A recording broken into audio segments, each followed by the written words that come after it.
Hi everyone, welcome to the Races War and Everything, episode 246. Our very last one before we go to the grand final of Australian politics. We have got the 2025 election this Saturday, unless you've been living under a rock, 3rd of May. So make sure you're enrolled to vote, and if you haven't already, make sure you actually get out on Saturday.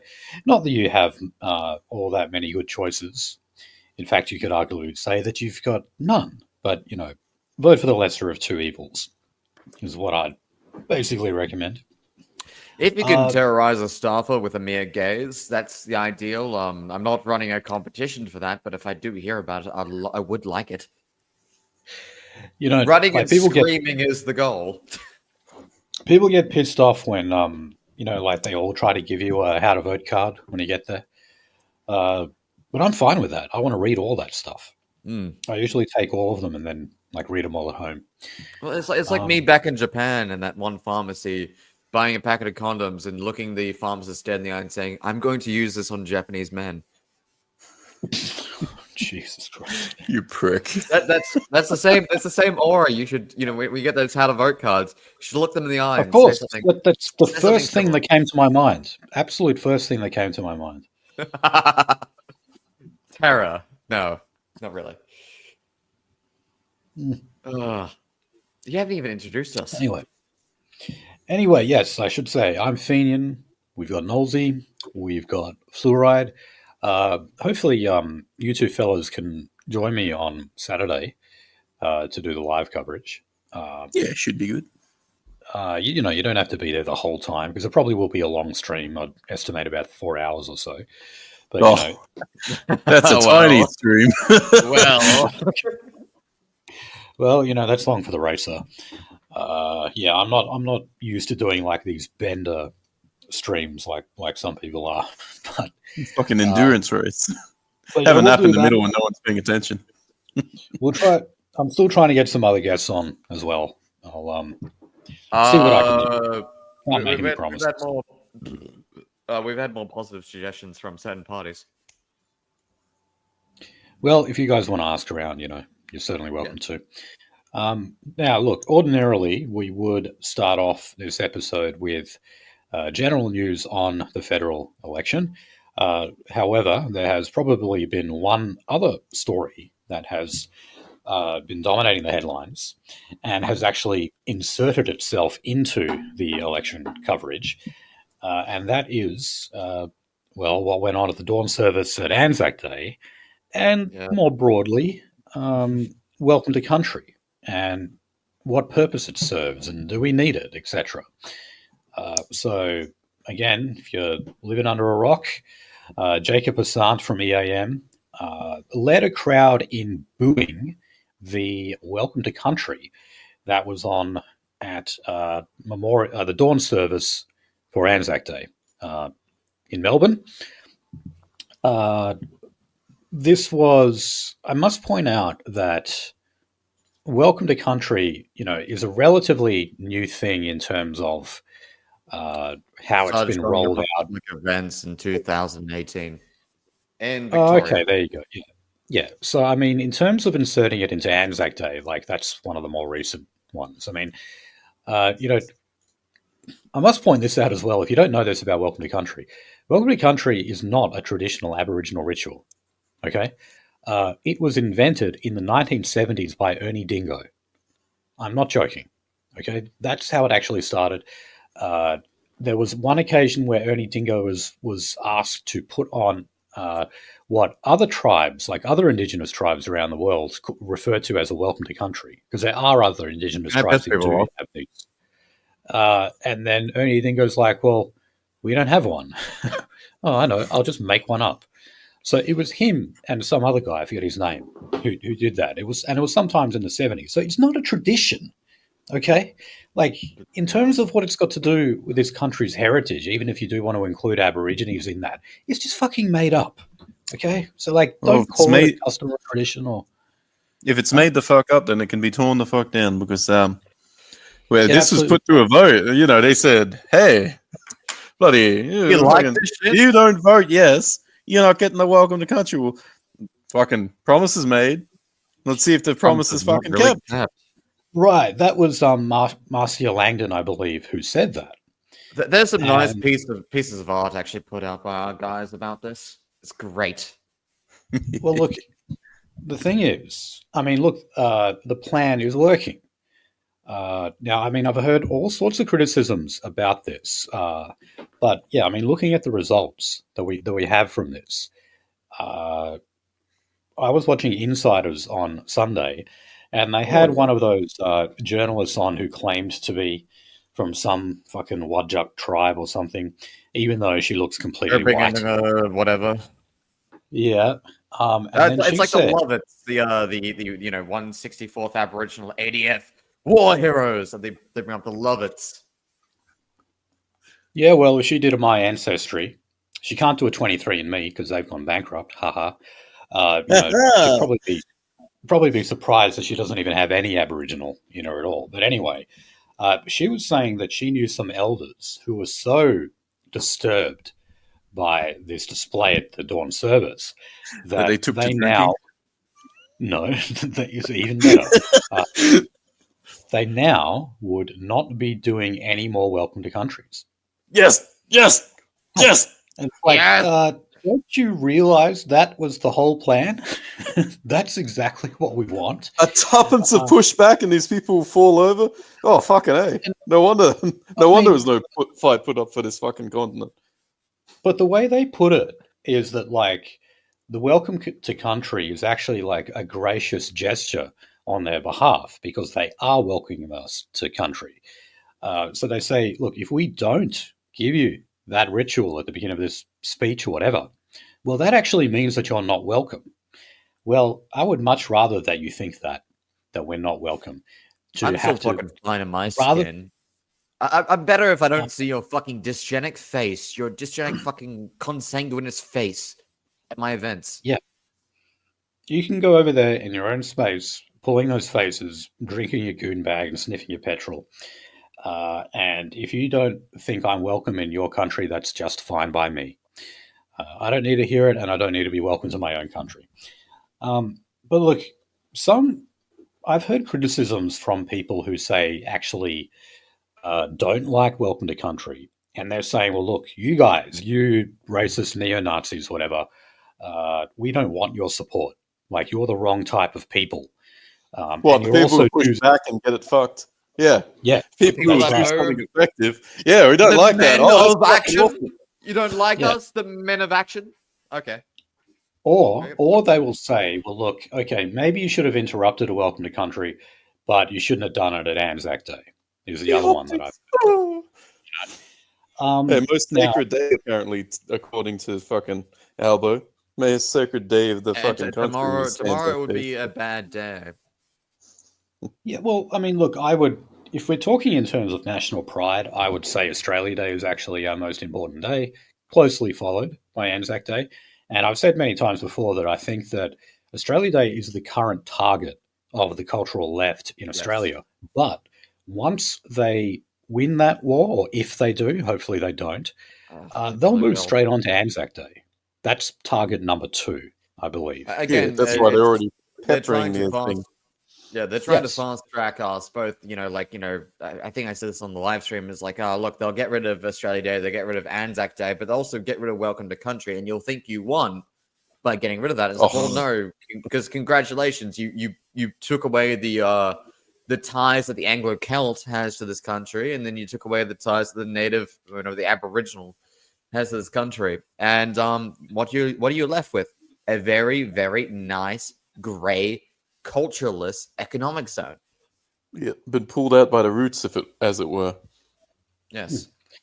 But okay, so I just want to deal with those 2 points. The first one saying like, oh, you guys are the wrong ones to do it. Well, this sparked a national conversation that was lacking before.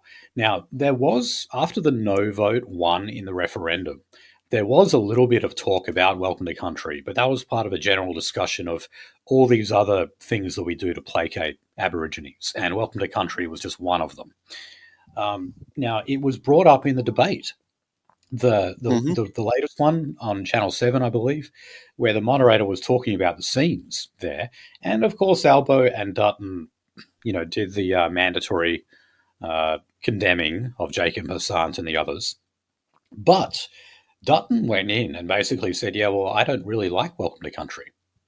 And, I don't think that question would have come up in the debate if it wasn't for what those guys did that morning. Of course not. So how is it like a tactical error on our behalf, us being the right-wing extremists, to be taking this issue on ourselves? It reminds me actually a lot of the drag queen story hour stuff, because in Australia, who were the very first people? Who were the first people protesting those? It was us. Who was on the ground? Yes. And then later on, it became cool for figures like Moira Deeming and that to go out and oppose these sickening tranny events that they have. So that was another conversation that we got started. Who was sitting brooding in the corner? Yeah, poor John Pursuta really got fucked over by that one. I'm at the Let Women Speak stuff. I'm just one of our old friends, Medic. Oh yes, got bounced. Yeah, I don't have that in the prep, but that was great. To see. Yes, Medic from one of our best episodes, cutting Medic off. Well, he got bounced at the fag hag versus tranny event. You know that guy, Medic, he has 2 transgender children. I underestimated. I thought it was just one. I think it's 2. If I remember correctly, it was 2. And I mean, he himself looks like some kind of fucking sexual deviant. Anyway, we're getting sidetracked there. What was this? Man, I bloody forgot my own point. What was the second one I made? It was brought up during the debate. It wouldn't have been brought up without the fucking blokes going boo at the cunts. Yeah, but I had something else which I've now just totally forgotten. What they actually said. Dutton, he was basically talking about how didn't like it and all that. I think Albo brought up that. Could be wrong. I think Albo brought up that. I'll leave it to the states to figure out what they like and all that. We're democracy, so the states can figure it out. Basically, it says states can choose. And be a wanker. Yeah. Oh, wait, right. No. The other point I was going to make was the idea that it was just simply disrespectful because it was part of the ANZAC Day ceremony. I would say no, because the Welcome to Country itself is disrespectful, okay? I made this point on the socials, which was that not only does it single out Aboriginal people for special attention, which it quite obviously does, but it also represents something that is basically the antithesis of the meaning of Anzac Day, and that is a celebration of the Australian nation. Because when you're saying welcome to country, you're saying sovereignty never ceded. In other words, you're still on land. Light's still on, cunt. That is owned by Aboriginal people. I didn't hear no bell, except there wasn't a bell, and mostly just stole blankets, you weird little thieves.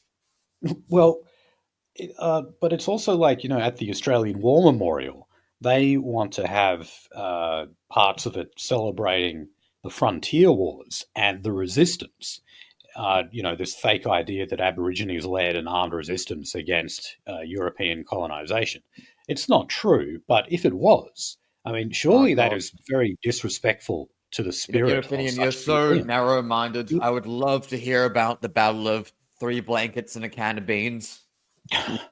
But that is celebrating an attack on the Australian nation. It's celebrating opposition to the Australian nation and fighting it and killing people in it. So that is why Welcome to Country is particularly disrespectful when you have it at something like Anzac Day. I think the end point of the people who are hurting these people is going to be something like what happened in the fucking US South, where they removed all the bloody statues. No more statues of fucking Anzac Day and Kabul. That'd be the end point, because then you got nothing but the greyness. Fucking yeah. That's why, that's actually, a lot of people forget that's what Charlottesville was originally about. It was taking down the what was his name, Lee?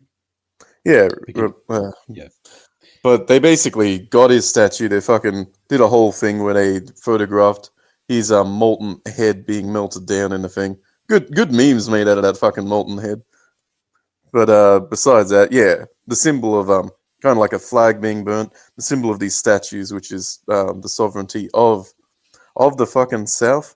These statues were done to celebrate their accomplishments in the war, and the fucking taking of them down this day and age is to shit on their memory. And that and fucking removing their corpses, digging up their corpses and moving them somewhere else. How fucking disrespectful can you get? Yeah, and I mean they do target like the Captain Cook statues. I mean those ones have been defaced and even decapitated before. So Again, like the people who all those same like, tactics. oh dear Lord, you disrespected one of our great days, one of our great ceremonies. The most sacred of sacred is completely and utterly quiet when a statue is defaced or cut off at its ankles. Yep. Yeah. One sacred for me, not for thee, or whatever the fuck. Dare I say poppycock? Fucking fancy of you to say it. Yeah, so dare I say you're full of fucking cock, you fucking fat. You plebeian. Maybe going forward, we will actually see an Australia where it's okay to question the welcome to country, or maybe if you turn your back or something while one of them is going on. I want to see stuff not like take that. the knee. Well, yeah, I was going to say it's kind of similar to that, isn't it? Like, how come they're all right to take the knee to the national anthem or whatever, but it's grossly disrespectful for us to say turn our back or boo or whatever. Yep, Yeah, I think booing's the better one because everybody else can join in easily. This is something that we can actually take away. This is a nice cultural victory. Again, like a good fucking 2 years after it should have been won, but a nice victory we can take away. Again, we've got this, this high value thing. We can take away the indigenous identity of an entire people overnight. Yeah, I mean, there's not much there to actually. I know. That's why we can do it. You can fit it all in a comfy stack of papers. I mean, like I said, welcome to country is not even like part of their culture. No. It's made up. We made it the fuck up. Not like the rest of it. Invented by a writer. Rest in peace, Keith Windshuttle. But someone real died. That wasn't fabricated. Yeah, by the way, for people listening, domestic and abroad, go to your local fucking museum and where there's an Aboriginal stuff, look for the asterisks because there'll be an asterisk saying oh yes, this is post-colonial. Everything but not eating and raping their children is literally post-colonial. Yeah, I mean, even the so-called Aboriginal languages. I mean, I remember that video that Mark McGowan did with that Aboriginal woman speaking Creole. Oh, God. And all it is bastardized English. That's it's Abonics. Yeah. It's Aboriginal Abonics. Fucking grunting. Abonics. Ah! Oh, fuck. Abonics. There we go. We got a meme, team. A meme word declared. I would make that the show title if I could get away with it, but better not. Oh, you're right. Oh. Fuck. All right. Anyway, let's. I said a lot worse shit on the fucking live stream. I'm sure you did. But we're still on YouTube, so we will now move to just general news on the federal election. That, of course, is less than a week away now. So last time I looked, I believe that Labor is still on 52 and Coalition's on 48, two-party preferred. Now, going by this latest, some polling that was done by Newspoll, in terms of the party best able to manage the cost of living, Labor is on 42 and the Coalition is on just 24. Then you've got people saying 19% saying neither of them, and 15% saying they can't say. So there's a fairly big undecided block there. But I'm very surprised that Labor are that far ahead of the coalition in those terms, especially given that the biggest inflation that we've seen has been in the last 3 years under a Labor government, under Anthony Albanese. So I'm not sure exactly what it would be that would be causing people to see it that way. Well, probably people are quite forgiving because of COVID and say, oh yeah, that probably fucked over our economy. So a little bit economic gains, no normal. How long can they coast off of that bullshit for, though? No, and obviously it would be a lot harder for them to make that argument, if Labor get a second term. But look, I can't help but think it's because, well, for one thing anyway, there is sort of an idea that the Liberal Party want lower wages, or, at the very least, they want lower wages for the public service and for those in unions, like in construction or something like that. And that's why, the coalition had to actually wind back a lot of what they were talking about regarding industrial relations, such as the working from home arrangements. They've also just gone completely silent on the right to disconnect laws. They did originally say that they were going to abolish those laws should they come to power. Now there's just not a peep out of them over that. So I've noticed things to do with people's take-home pay. The Liberals have gone very, very quiet on all of that. And I suspect that is probably what people don't trust them with. And that's understandable when you come out just bagging the unions all the time and talking about how when people's wages go up, then you get increased inflationary pressures, those kind of things. People think, okay, what? So you basically want me to keep working for a pittance, even though our pay has not even moved with the rate of inflation in the past decade or so in Australia. Also, even though you could do everything at home like you've been doing, we need you to come into the office because fuck you. Yeah, and that's another thing that they walk back. But would they? That thing's well and truly still on the chopping block. They're just not talking about it for now. Well, Jane Hume did actually say, she basically said, now's not the right time. So in other words, they'll want to do it at we'll some point. Fuck you later. Yes, that's basically what she said. They'll make Polynesians out of us all. Because, I think that, the issue that the Liberal Party or, the conservative side of politics in Australia, the issue that they seem to be most ideological on is industrial relations. We have a special brand of that in Australia where they just absolutely hate the unions. And by extension, they dislike the public service and they dislike things like penalty rates and overtime. They don't like that. And a lot of people are kind of saying, hey, those extra rates that I get on the weekend or for my overtime, that's basically what's keeping me afloat at the moment. And I think Peter Dutton might go after that. Albo, on the other hand, say, oh, no, he won't do that. And he'll, maybe he did put the power prices up, but he's given me an energy rebate. So that's okay.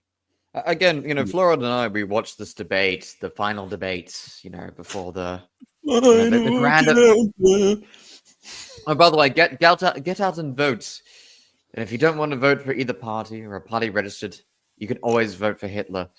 Anyway, HITLER, giant fucking font down the whole fucking list. Shove that in the box. Yes. We watched the debate live, and literally, I was putting up banners outside the donate to the racer. I literally just put up the raped, and then an arrow upwards for Dutton's bit because he was just so piss poor. Even the Americans were making notes and saying, oh, God, that was terrible. It was useless.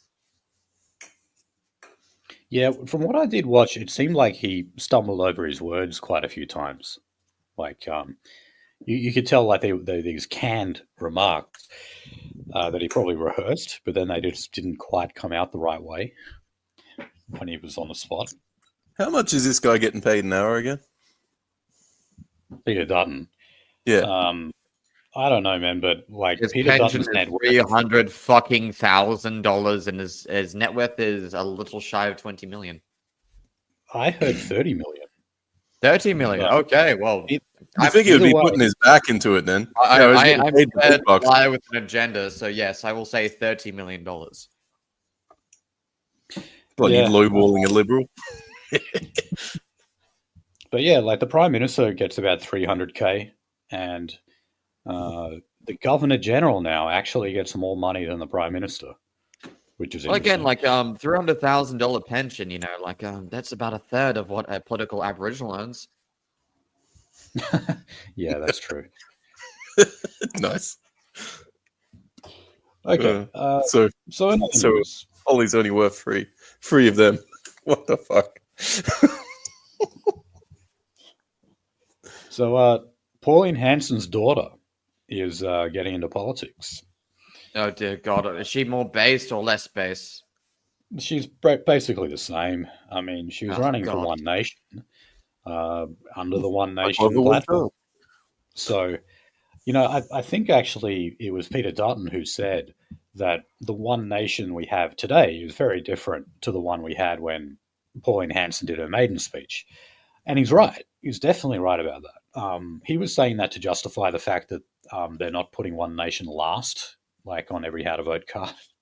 This time, that's where the Greens go, but they still put the they put One Nation like pretty Was close. she still redheaded? Pauline? No, the Yeah. daughter. No, I think she's blonde.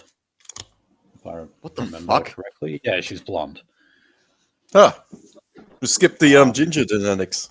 Lucky, Well, I mean, I guess. it's still there. It's still there. It's like a case Ready of to pop syphilis. up.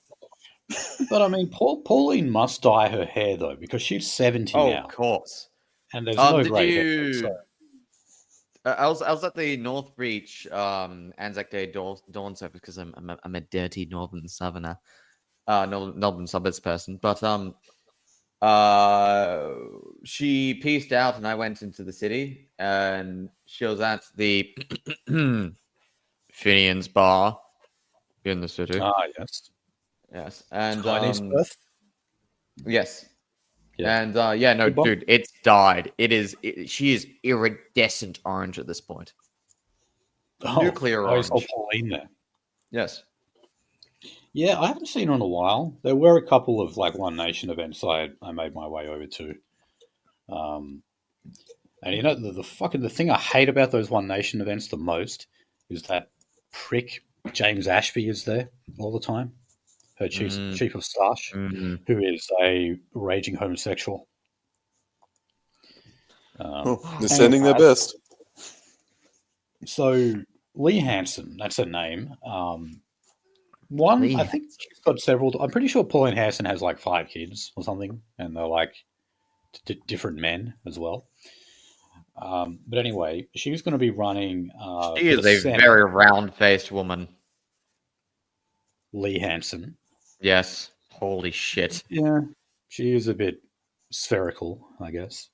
What, she's starting to look like that one bloody politician in the US. She's starting to look like a drain stop, my man. Yeah, but so she's gonna come with same opinions, just less of the baggage and kind of a more of a fine point, because dynasties should improve their fucking offspring on these things. I think you find though, and this is an unfortunate thing, that the next generation tend to be like less radical than their parent. Good example would be Marine Le Pen. I mean, she is nowhere near based as her dad. And then you've got Marine Le Pen's daughter, and while she is smoking hot, she's also like less radical as well. So it's like it reduces as the generations go. More efficient, more fucking conservative. Yeah, and look, she said that she shares the same values and opinions as her mother, but brings a different way of thinking. What did your bidding, my Moshi? That's just saying, like, look, okay, my personality is different, but, I'm just supporting all the same shit my mum does. And that's it. So, yeah, nothing money against making. Canada. Money My mum's printing at South this African, point. and I've got way worse opinions than she does. Come on, radicalize yourself. Radicalize thyself, doctor. Now, in terms of One Nation's preferences, they have chosen to preference the Liberal Party where that seat is under threat. So if they've got like a highly marginal seat that they hold, say by 1% or something, in an attempt to kind of help them out, they're putting them up in the how to vote card. So that's not in every seat. And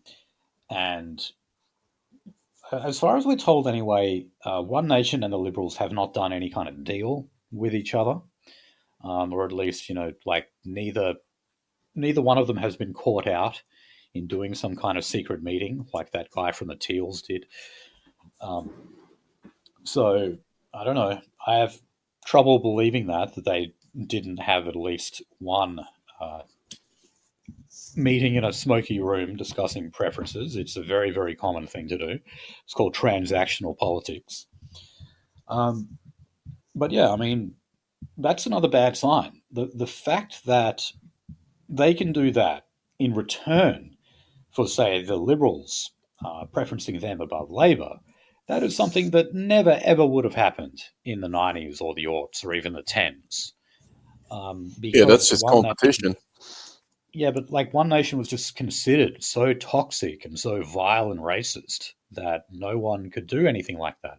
And so it does show that One Nation have recreated themselves in a way, one where not so many people are inclined to say, oh, they're just a bunch of racist rednecks or something.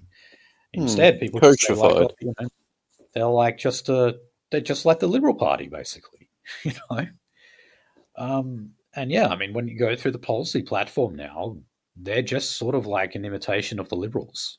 There's not much that divides them anymore. So they're just going to be subsumed into the Liberal Party one day? Just fuck it, why would you even be separate? Well, I mean, a lot of people from One Nation came from the Liberal Party. I mentioned James Ashby before. He came from the Liberal Party. David Oldfield did. Even Pauline Hanson herself was endorsed by the Liberal Party in the seat of Oxley. And then she made comments about Aboriginal welfare and she got kicked out. So now they've just kind of found their way back home again. Yeah, no difference then. Well, let's hope for a speedy self-collapse of their party if they want to do that. Yeah. All right, so let's go to this, what turned out to be a bit of a fiery event in Kooyong. So this was, convened by Friends of ABC. So this was attended by Monique Ryan, who's the current member, the Greens candidate Jackie Carter, and the Labor candidate Clive Crosby. Now, apparently, this was gate-crashed by right-wing bullies. That's how Monique Ryan described it. Now, one of them, I believe, was one of the guys who tracked down Albo in those videos we were discussing last week. You know, when Albo, the only times he's ever asked questions on immigration is when someone from the public with their mobile phone goes up and asks him, when they found him at a hotel or something. That seems to be the only time. I mean, look, you guys said you watched the debate. Did they bring up immigration at all in that debate? Barely. They did. One offered 1.8 million fucking per year. The other one offered 2 million plus a year.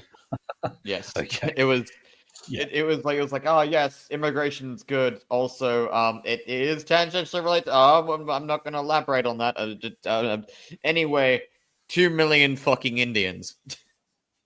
Yeah, well, look. As a starting point. Dutton is supposed to be reducing net immigration by 200,000. Oh, no, sorry, by 100,000. Which he won't do. It'll go the other direction. I bet. Right, so no netting, just going to hook them in.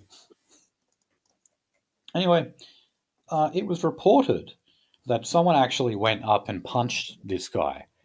And Ooh. if you watch the video, That's right.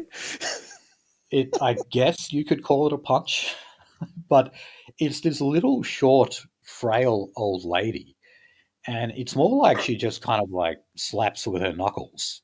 Like, you know, this guy looked about as bothered as a fly landing on him. You know, He like had the a fact. shit-eating grin on his face. Yes, I was just about to say. In fact, I think he smirked at her like after she did it. So I don't think he'll be pressing any charges or anything like that. That's just going to do good for his foot. Well, this bloke's probably got a hell of a career coming up soon. Well, I mean, but Monique Ryan, I think it was her who said, she was like, oh, this guy was like a lot bigger, so I was really worried for like everyone's safety. It's like, no, he wasn't about to start beating up on an old woman, all right? As if he would have done that. Yeah, they basically go between the two of them and are looking at him while having a slight amount of arm on her, basically. Fucking hell. Yes. But yeah, I mean, I have been hit by the old lady. I shall now commence whirling my arms about whacking everybody. Fucking hell. This guy, look, he's from some populist dissident right group, so safe to say he's probably not a white nationalist or something. But if you want to just lump us in the same category as call us dissident right or whatever, I mean, this is another example of where we get accused of disrupting things, like we're so rude. The problem is that's the only time we're able to actually get a message across. We're always told that we have to just tolerate the welcome to country. I'm not a fan of heckling. I'm not a big fan of fucking heckling.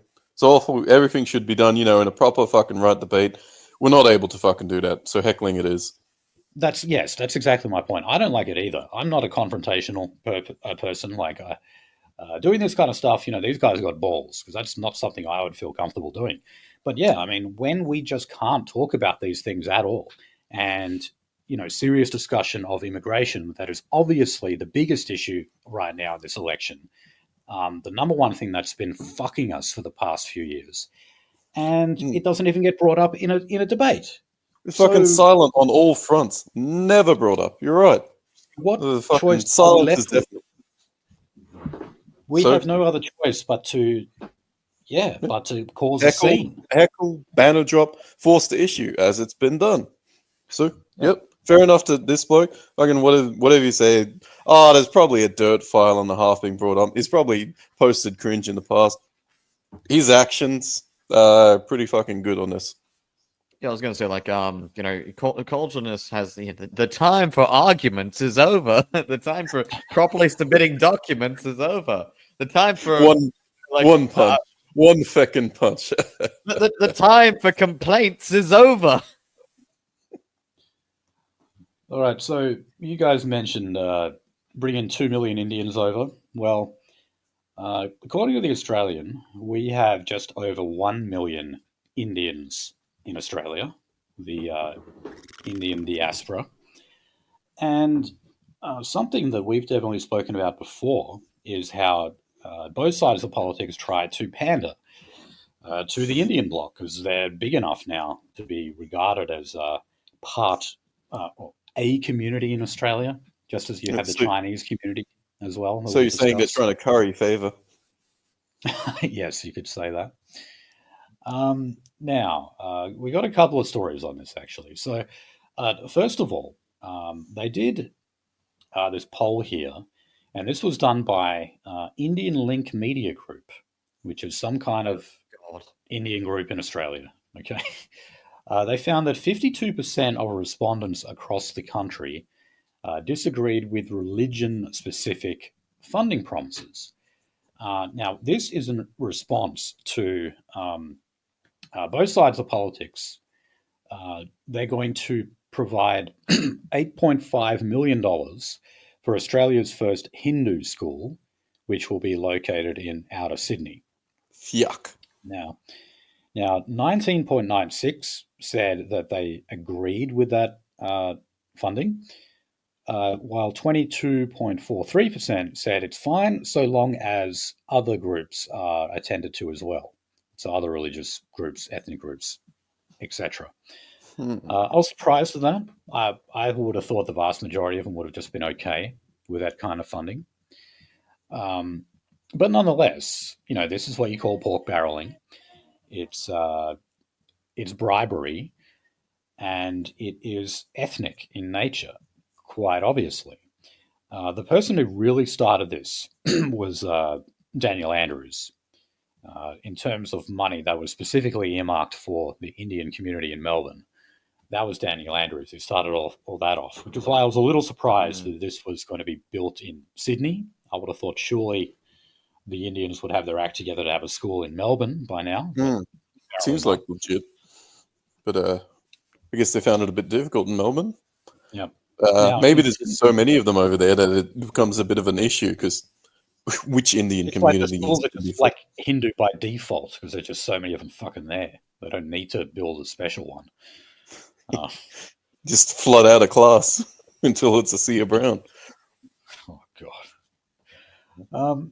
Okay, now in terms of what parties they're supporting, so 43.4% would vote Labor, 27.33% Coalition, 12.63% for the Greens, 7.25% for the Independents, and 9.32% were undecided.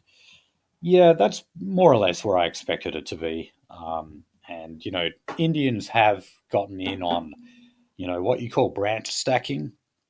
I remember the first time I ever really recognized that in terms of Indian branch stacking was when you had that mad Turk in the Labor Party, Adam Somyurek. Remember him? Yes. Holy shit. Who he got sacked, and then he went independent. And later on, he more or less said, like, yeah, I did that. I did branch stacking, and yes, it was. What are you going to do about it? Yeah, but he was just like, but that's the way it's like always just been done. He was like, you guys just kind of caught me out, kind of doing it in a more blatant way. But yeah, Indians were part of that, where if you can convince enough of them to join a particular branch of the Labor Party, well, that means you can then go and pick the candidate. That's what you call branch stacking, and that's what they were doing. And it's funny that, like, our guys actually tried to do that in the National Party, and they managed to stack it to the extent where there was maybe like 5 of them there.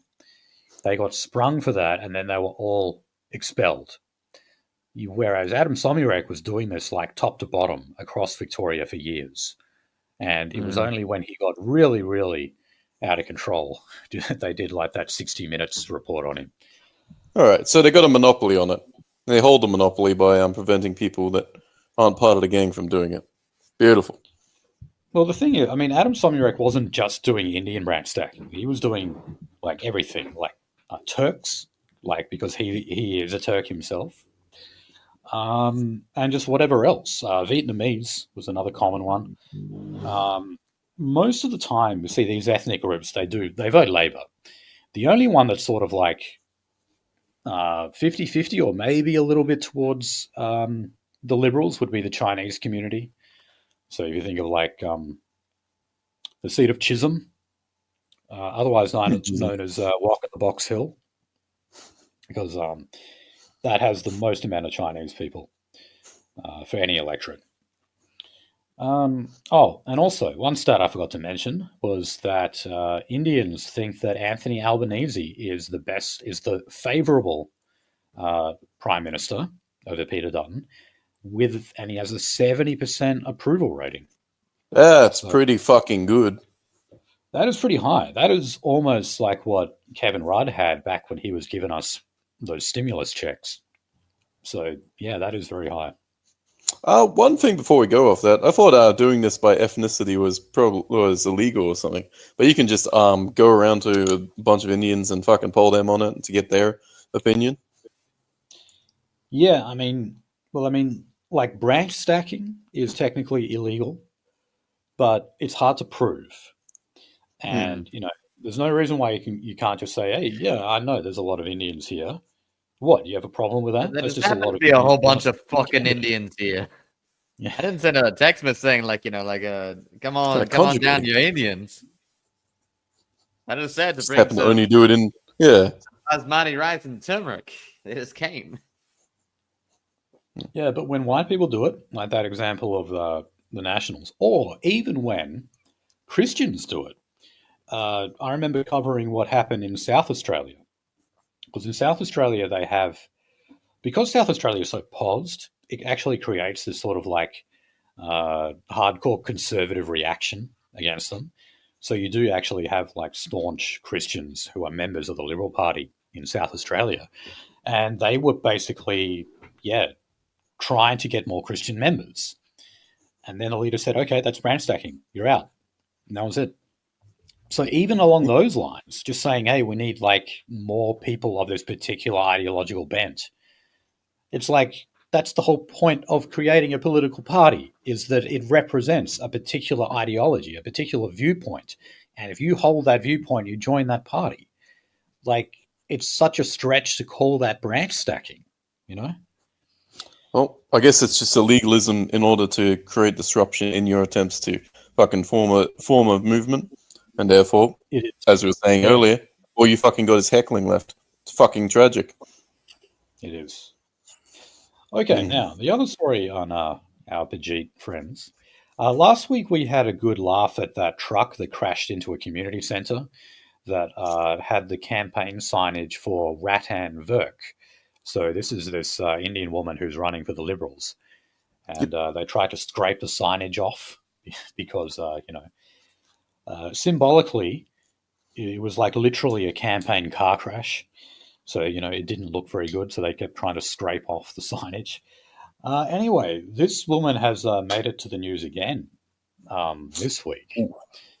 Now, great example of bringing third world politics to the first world.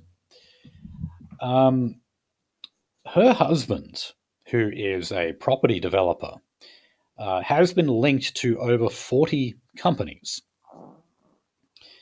So Ratan Virk, that's the woman. She's running as a candidate in Greenway for the Liberal Party. She has actually been closely tied to the Liberal Party for around a decade, and is known as an advocate of the India-Australia Strategic Alliance. Now, she shares that role with her husband, Jagvinder. Now, she calls herself an occupational therapist and rehabilitation consultant with experience running a family business and leading trade and investment initiatives. But then when you look at her biography for the think tank Syros, it says that she is a director of a family-owned property development company. Now, under New South Wales electoral law, it is illegal to be a political donor, which she is to the Liberal Party, and a property developer, or be the spouse of a property developer concurrently or within 12 months of each other. There we go. Oh, wham, bam, thank you, ma'am. Out she goes. They got her. She's a political donor, she's a property developer, and her husband is a property developer. Obviously, that's all within 12 months because it is current. She's ineligible to be running for Parliament. Oh, flush her down. She's gone. No floating here. So I'm also just thinking, like, this is like such basic stuff in terms of vetting a candidate. They always look for things like conflicts of interest, for, criminal record. But, all your whole financial life, you've got to lay that bare. You've got to say what shares you've got. We also have Parminder Singh, to be honest. Parminder Singh, the literal tax fraud. Well, you see, the companies that are linked to her husband, the Australian points out that they are linked via a complex web. In other words, they're not directly in his name, but they're linked to him. So he's tax fraud.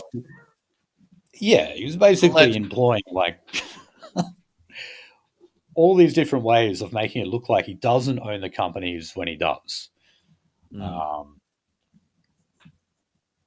But so is she, and she's a political donor, and she's running for the Is party. related to it. You're And not so? allowed to do those things. Yep. All right. I love Australian politics. It's so straightforward, and there's nothing incredibly terrible that's just waiting around the corner to creep out at you. Oh, wait. That's why we have a show. Right. Now, in what is bad news for the Liberal Party, Peter Dutton's former campaign manager, Jeff Green, is actually telling people in the electorate of Lily, which is Wayne Swan's old seat, he's saying, don't back the LNP. You should instead back Jared Rennick for the Senate. Now, Jared Rennick, if you guys don't remember, was, he's referred to in this article as a defector. Okay, he did resign, but he was just sort of forced out.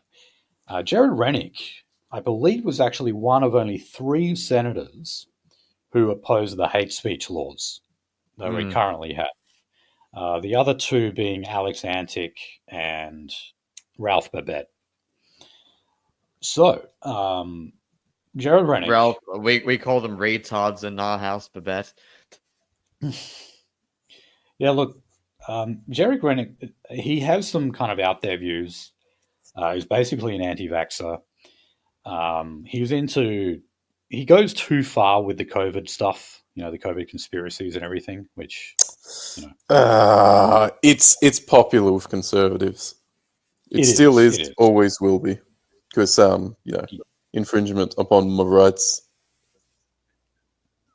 Yeah, and I mean, look, this guy, Jeff Green, so Dutton's former campaign manager, he's part of that sort of conservative faction who, I don't actually know much about Jeff Green, but I assume that, he's probably also like an anti-vaxxer,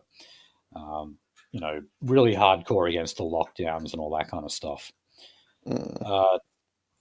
But yeah, I mean, look, I'm going to have to do a little bit more research on it, but I'm seriously considering giving my Senate vote to Jared Rennick. I'd much rather vote for an actual nationalist, but there are none. So it seems like he may well be the best choice at the moment. And I don't get why the Liberals seem to get so surprised when something like this happens. When you betray your own voter base, it shouldn't be a big surprise that former members of your party won't vote for you and will tell people, no, actually, you should look at these other candidates. Because he's also recommended that people, say, put the Katter Australian Party above the Liberals as well. Okay. Against their wishes. Okay. Yeah, and I mean, I would put Katter up there. I don't like the sight of his Lebanese nose, but Katter's got some good policies. He's too pro-Israel, like way too pro-Israel. Yeah. And I guess he's just not learned up on it. Can we, gentlemen? Okay. Oh God. So talking about Clive Palmer. Oh God. Now, woo. So Peter Dutton will be put last on the Trumpet of Patriots How to Vote card. So that's the electorate of Dixon. Funnily enough, Peter Dutton's own seat of Dixon is a marginal seat. I believe he holds it only about 2%. But, he's been able to maintain it term after term kind of because of his own brand, because he's such a big name. But the reason why they're doing this is because the Trumpet of Patriots is following this weird formula. Well, what they're doing is they will preference whoever is not in power in that seat. So Labor's not in power in Dixon, so therefore they'll put Labor ahead of the coalition. And then in a Labor-held seat, they'll do the opposite. Weird tactic, I guess it is them trying to say, well, look, see how against the uni party we are? We're just trying to get all of these sitting members kicked out. If you can follow the logic there, I don't think that actually really adds up, but I assume that's what they're trying to do. And if you've seen any of Palmer's advertising of late, they're really kind of driving home the message of like the Liberal Party and Labor are the same. It's a uniparty. It's Tweedledee, Tweedledum. I'm like, yeah, but why the fuck should that mean I vote for you? Yes. You know? To be honest, I'm voting for Tweedledee and Tweedledum from those fucking Tim Burton movies. Palmer's party is the Liberal Party platform plus extra refugees. That's about it. Yes. But now he's trying to make it like, well, actually, he was the one who mentioned Welcome to Country as well in those ads. And then you'll also talk about how we need to burn more fossil fuels. Well, okay, I guess I agree with that, but you'd have no chance of implementing it. So I just don't see the point. We're going to burn, all right. So talking about the Chinese community, the advertising directed to them. We're going to stir fry, all right. It's been heavy on these platforms that, like, in Australia, only Chinese people use them. So WeChat, Red Note, Line App, I think, is another one. And there's also that bloody Uber Eats. Panda delivery. Panda, that's the one. Wait a minute. So you say this is bloody ethnically segregated bloody chats. Oh god, I had a joke in the fucking barrel, and I just remember the fact that like they killed a delivery driver. Oh, they did too. That's what the fuck?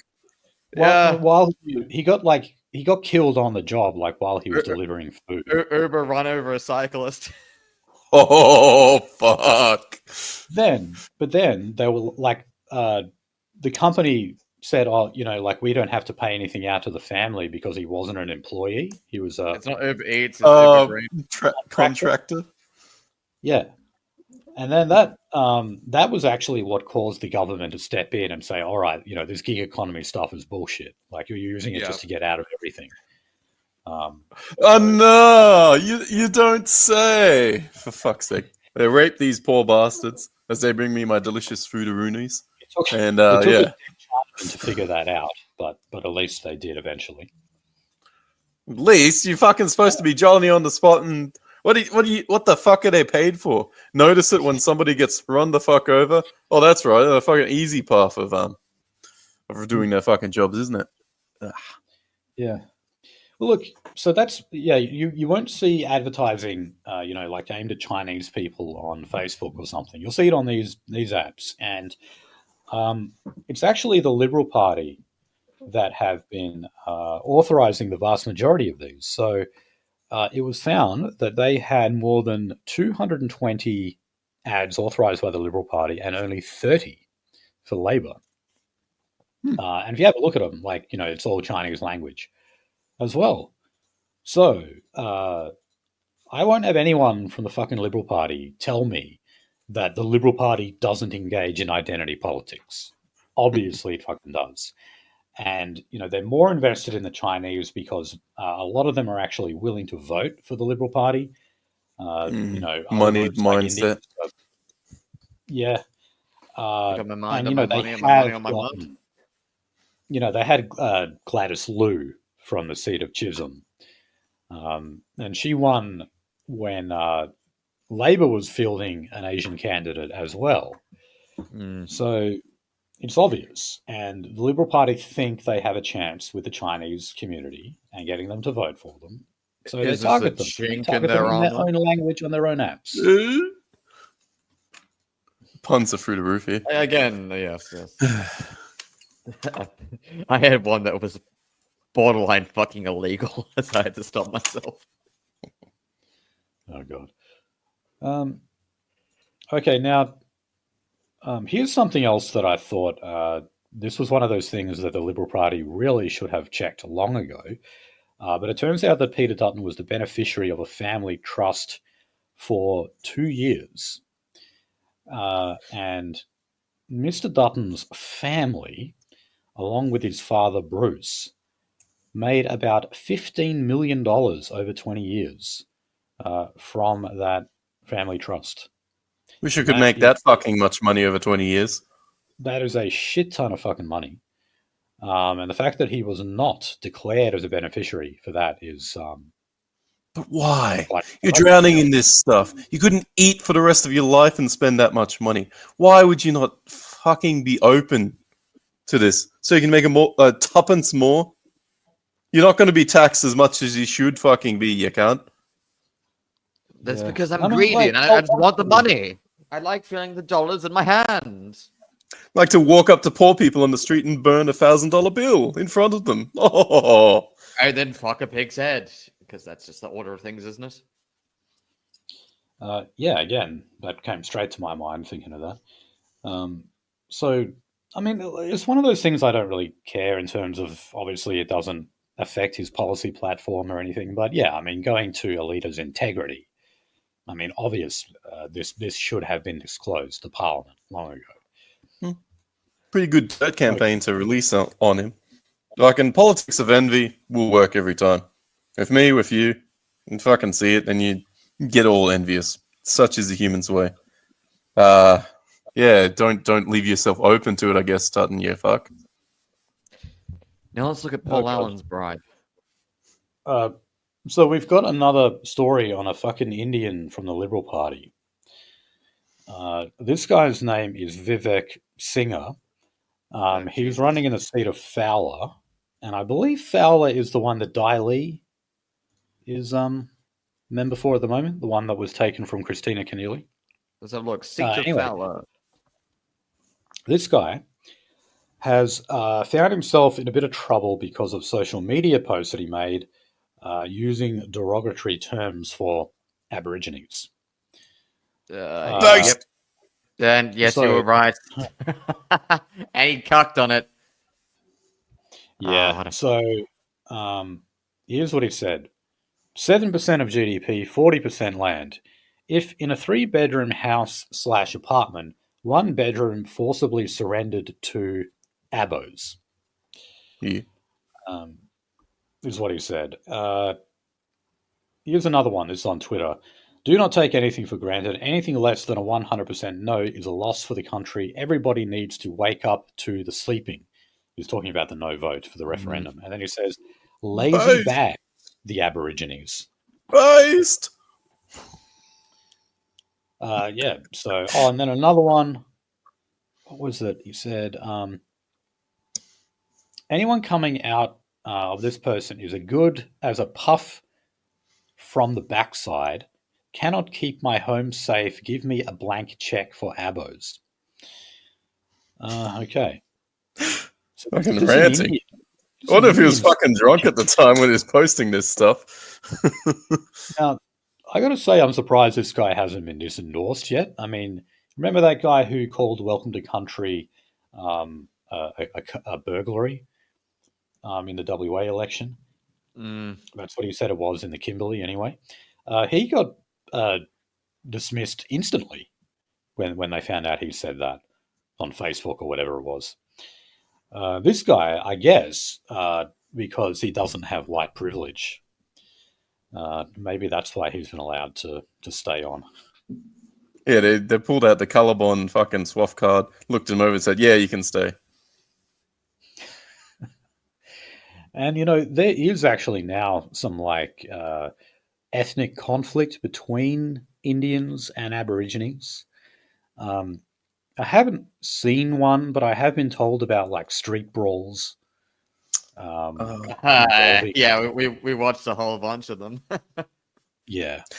There was that one bloody press company who went out to fucking Northern Territory somewhere, maybe in the middle of Australia. Oh yes, the one that got literally nearly killed by Aborigines. Fucking swarming a mob of them. Leaders are like, this is not a good experience. I don't think this is characteristic of Aboriginal experience. And it's like, yeah, you nearly got killed by them. Like, just say the B word at this point with a hard G. Oh, God. Okay. All right. So on the Greens, on the prospect of a hung parliament, and I've seen some Greens advertising for this. They say horny for a hung parliament. Of course, that's where the average Greens voter's mind goes to. So they have unveiled what is said to be their last key demand of the Labor Party should they need their support, need the Greens' support in a hung parliament. And that is that the Climate and Energy Minister would have the unilateral power to cancel coal and gas projects, even if the Environment Minister has approved it. So this is basically a jab at the current Environment Minister, Tanya Plibersek, because, well, as the Greens point out, that there has been more than 30 new coal and gas projects since the election of the Albanese government. We've covered a lot of them, and given, I guess, a smidgen of credence to Tanya, because she didn't turn out to be quite the green crusader that a lot of people thought she would. But still, a lot of the projects that ended up getting approved had been going through the process for fucking years. Some of them, I believe, even longer than a decade. So it's not like these projects just came out of nowhere. They had all been on the back burner, awaiting approval for a very long time. But still, the Greens' policy is no new coal or gas projects whatsoever. None. Yep, cripple the country. Fuck this entire country. And double speed on that. Fuck this gap and the Greens who live on it. Yeah, and look, I saw some Liberal Party, some ad before earlier, and they're really kind of scaring people with the prospect of a Labor Greens alliance. And, it is the only thing that actually makes me think maybe we should vote Liberal, because that would just be a horrific outcome if we ended up with that, or in power with the Teals as well, because the Greens would start pushing for this kind of bullshit.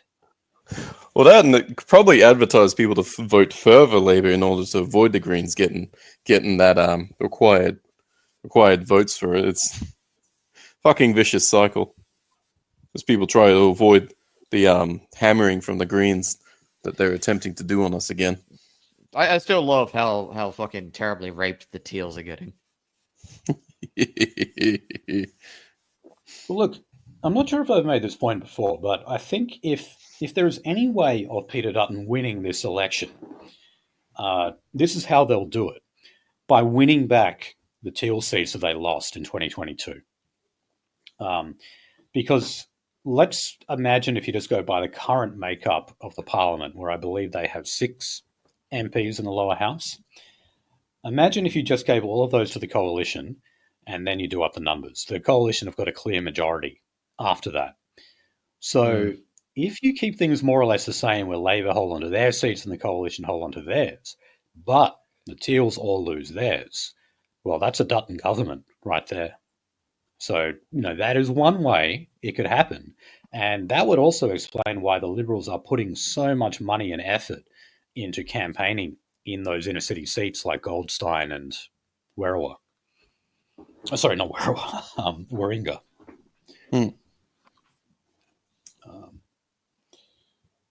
Okay.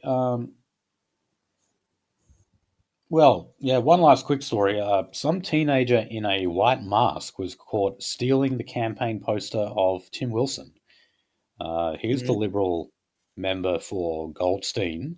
He did hold it in the previous term, and then that was taken by Zoe Daniel, I believe, ex-ABC journalist, who currently holds it. And look, this is another one of those seats where I think it's going to go to the Libs, and they're going to take that from the Teals. Again, if you're good on anti-Semitism, you're going to win Goldstein. I don't know which other way to cut it. Yeah. Outside of saying something completely anti-Semitic. You've got to make the argument that you are more pro-Jew than your opponent. And that's precisely what they're doing. It's precisely what the Jews Libs rock, Finian. Jews rock. I love Jews. That would be funny if they like played that song, like Jews as they walk to the rock. podium or something. From the notorious villain Sam Hyde. Do you love Jews, Flora? Do you love them? No. Do you accept that your Lord and Savior was a Jew? Yep, he was. Had the rights and everything done. And their Messiah, our Messiah. God. Yeah. Oh. Don't stir that shit up, Nolsey. This is not the... I'm not going to.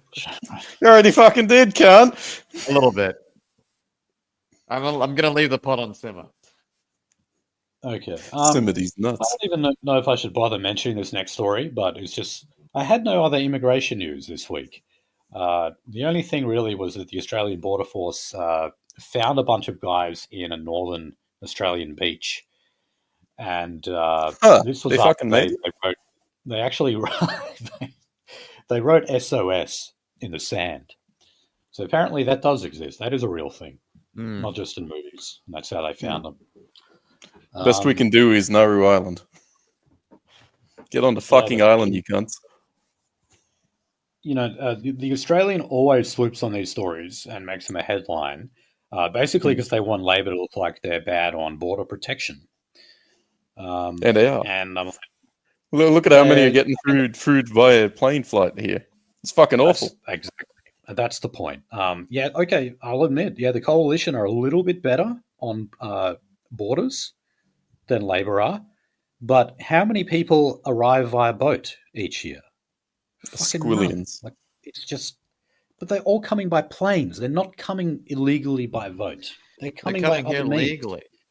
And the Coalition are hopeless at controlling that. All right, let's move on. They're fucking controlling it to get it in here. Fucking fantastic about making sure it happens. Making sure not a word is said about it. That's the way I should put it, actually, because they're following the plan. Yeah.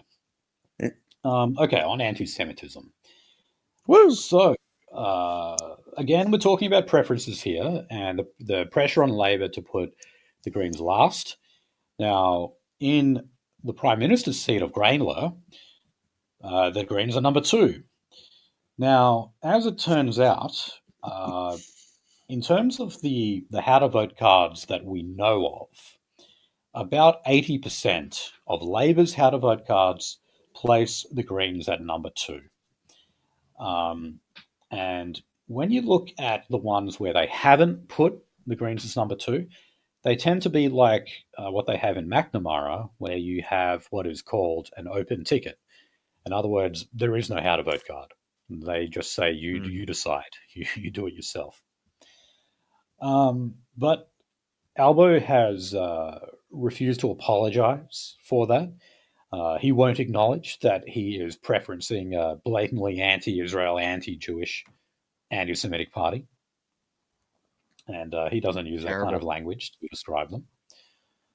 But yeah, that is basically what these Jewish groups are demanding. And I don't know this, but I will bet my left nut that all of those Teal candidates in those seats I was mentioning earlier, I bet all of them have the Greens at the bottom of the how to vote cards. I haven't seen it, but I fucking know it. I know that's what it'll be. I mean, it's just popular to do it. It makes sense that, look, the Greens are at the bottom of this card. I fucking love this. I can just encourage it. To be fair, the gay bar and Daddy's Money doesn't include anti-Semitism. But the Greens are not anti-Semitic. This is the thing. It's like, okay, you can argue that like practically their policies might lead to disadvantaging the Jewish community, but that's not the same thing as hating an ethnic group for being that particular ethnic group. Okay. Yeah, but I also remember who we're talking about here. We're talking about a group that is genetically disposed to paranoid schizophrenia. They got a fucking Wikipedia list of shit they're disposed to. Disposed to, not disposed 100 times, buddy. DNST3, Delta, November, Sierra, Tango, 3. But a lot is being put upon upon the fucking Greens for the cost of our power, cost of the holler. But really, the failures are in the governments that have been in here, even if they've been held hostage, as it's always said by the Greens, holding those votes. Our government, time after time, has been the ones to implement the fucking shit that's screwed over the Australian people. And I guess if you want to fucking put the victimizing group as the Jews as well, them as well. But I think they're doing pretty well for themselves over in their suburbs. I think they're just trying to have these Greens act as the lightning rod for it. Focus on this target, and everything's going to go easy. And pretty sure the Jewish community are happy to fall for that. Not look too deeply into our political system and just say, "Oh, these mean fucking Greens! Look at it, fucking supporting Palestine and all that." Just don't want to fall for petty bullshit as everybody does and everybody has. Fucking a green, instead of in red, a green fucking devil. You fucking make a straw man out of that bloke. You're falling into a trap, I reckon. Yeah. Yeah. Now, in those other seats where Labor has not put the Greens as number 2, they tend to be in coal country, as they refer to it. So this is where you've got more kind of like outer suburbs or regional areas that vote Labor. The best example would have to be the seat of Hunter, which is like basically the only regional seat that Labor hold on to. Again, I haven't seen it, but I bet that would be one of them. That would be one of the how to vote cards where the Greens are not number 2. They're pushed further down. And it's blatantly obvious why they're doing that. Because the people in those electorates know that Greens policies equal unemployment.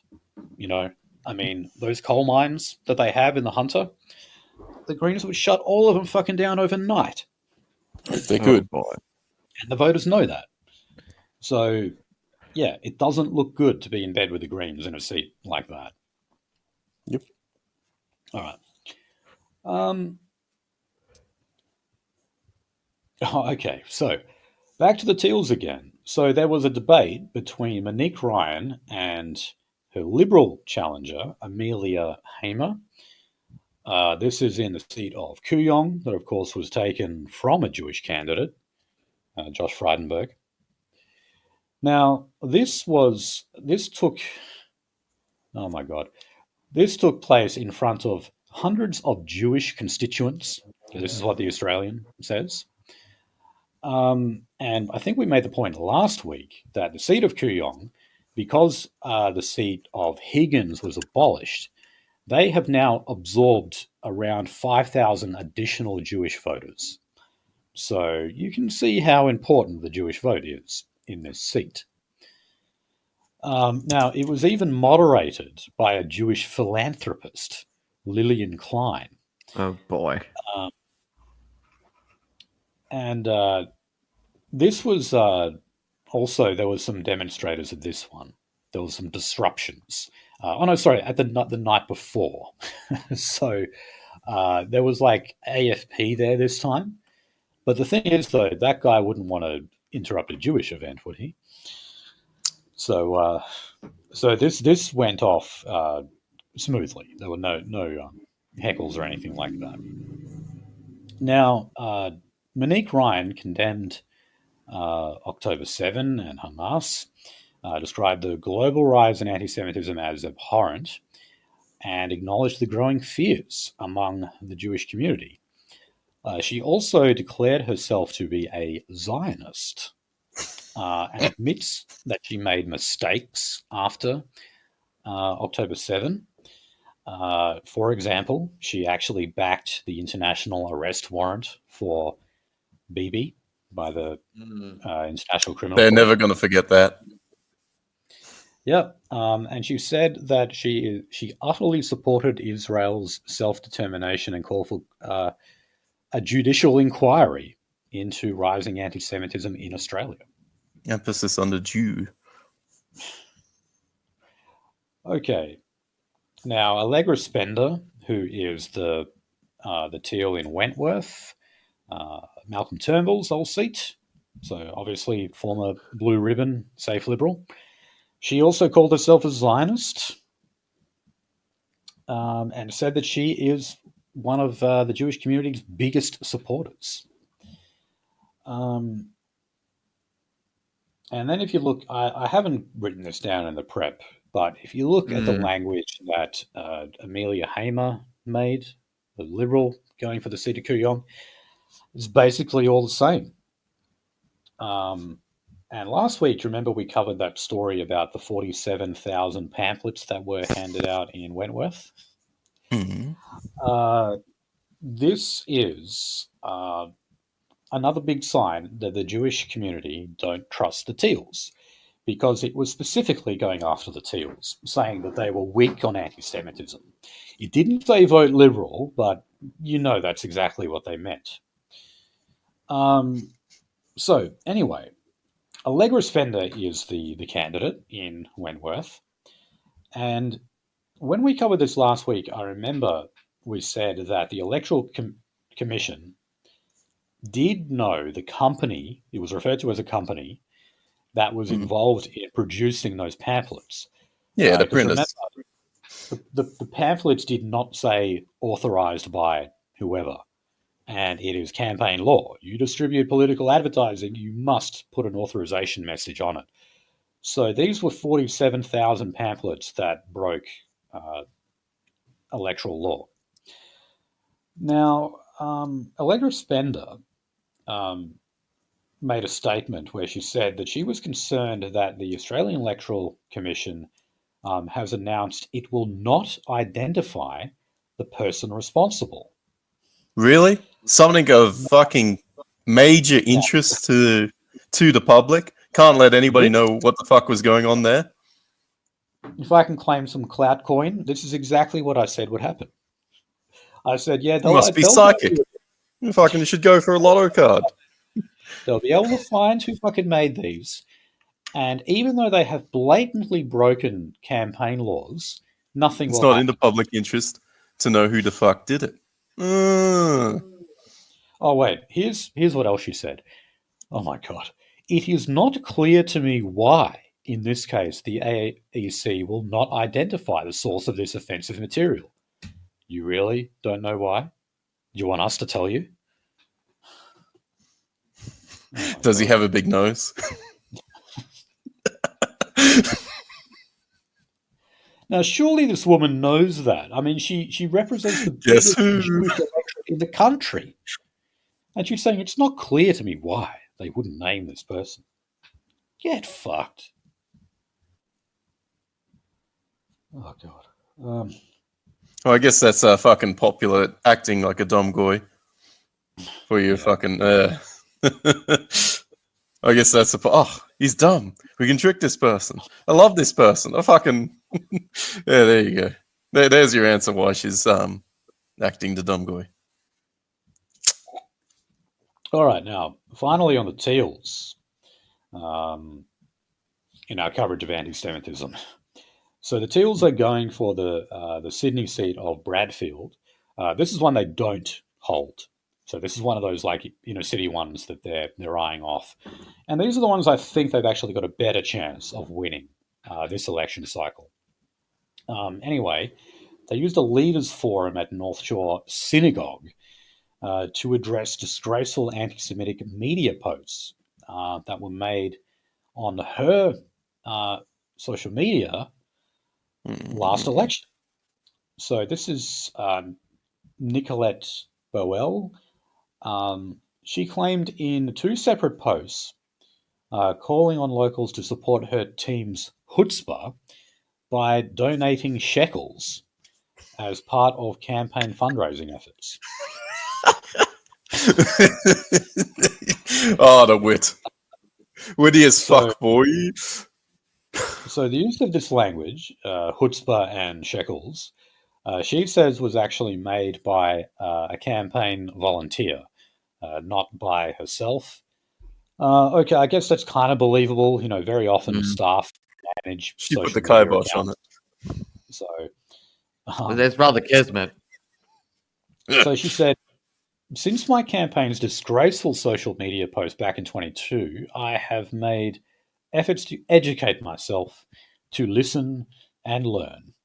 Anti Semitism is a scourge. It's not just about security, it's about respect. So she learned her lesson. Well, they like to have dirt over someone. So fucking incite dirt upon thyself. And fucking say, say, I've learnt my lesson, please. Be really fucking mealy mouth towards them. Fucking effective as fuck, boy. Yeah. They love groveling. Yeah. And I think she probably doesn't seem to understand that that's not going to help her. I can't see the Jewish vote getting behind her there. Fair enough. I don't know how many Jews are in Bradfield. I don't know Sydney that well, so I don't know. I couldn't tell you myself, sorry. Wish I could. Wish I was fucking more on the pulse on that, but yeah. Okay, so let's move on to climate and energy. Yay. Now, so here was some report that the ABC did a story on. So it said that electric vehicles that are priced under standard novated leases, I'm not sure what that means, could rise by $15,000 if the coalition proceeds with its vows to scrap the exemption from the fringe benefits tax. Now, I believe we covered this last week, and the coalition actually said, no, we're not doing that. You see, they have said that, they basically think that electric vehicles should be treated just like any other vehicle. So that includes, tax breaks or subsidies or whatever. But it also just means that those fuel efficiency standards, which basically make less fuel efficient cars more expensive, the Liberal Party will drop that idea. And that is actually due to kick in this financial year, I believe, if I got that right. That's how Chris Bowen set it up. So upon Labor being re-elected, which they probably will, unfortunately, we're basically going to be slugged with higher car prices come July. And I guess with Trump's tariffs as well, that'll push them up even more. Just what we need. So anyway, I'd just like to say on that, the fucking Teslas, not sure if because they're all white or because it's the only brand my mind bloody activates its neurons on, but I've seen a fuck ton of Teslas around and about Sydney, just driving, looking at them driving on by, seeing them through traffic. There's a ton in Perth as well. Yeah, I see them all the time. Yeah, they all white. They finally moved over to Osborne Park from Osborne Park. When I drive out of Perth, which I do from time to time, I don't go very far, but I am, I do drive to regional areas. Even out there, well, I'm just saying, I'm surprised that even in those areas now I see Teslas as well, a noticeable amount. So they're getting around. That said, the Tesla Y is the only electric vehicle that is in the top 10 for best sellers in Australia. Number one is the Ford Ranger. Number two is the Toyota Hilux that shows Australians definitely still like gas-guzzling four-wheel drives. Oh, yeah.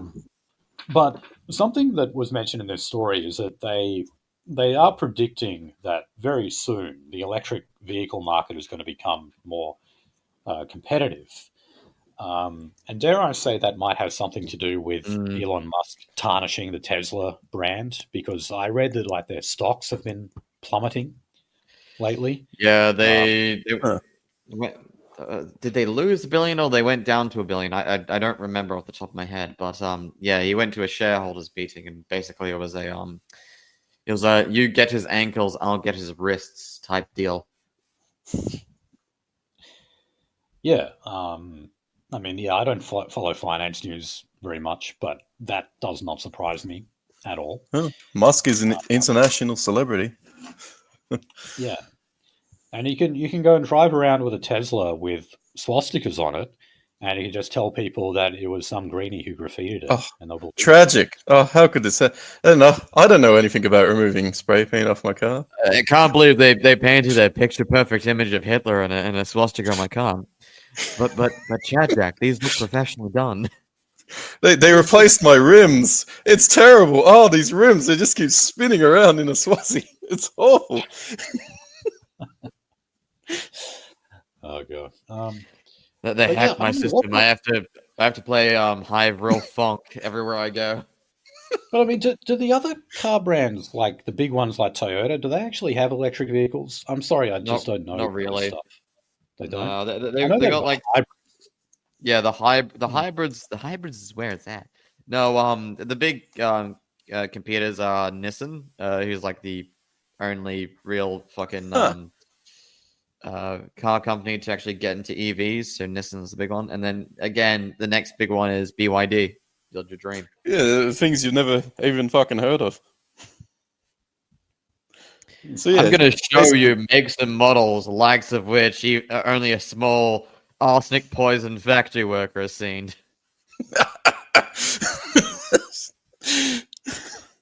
There's no escape. We're fucking suicide netted you in.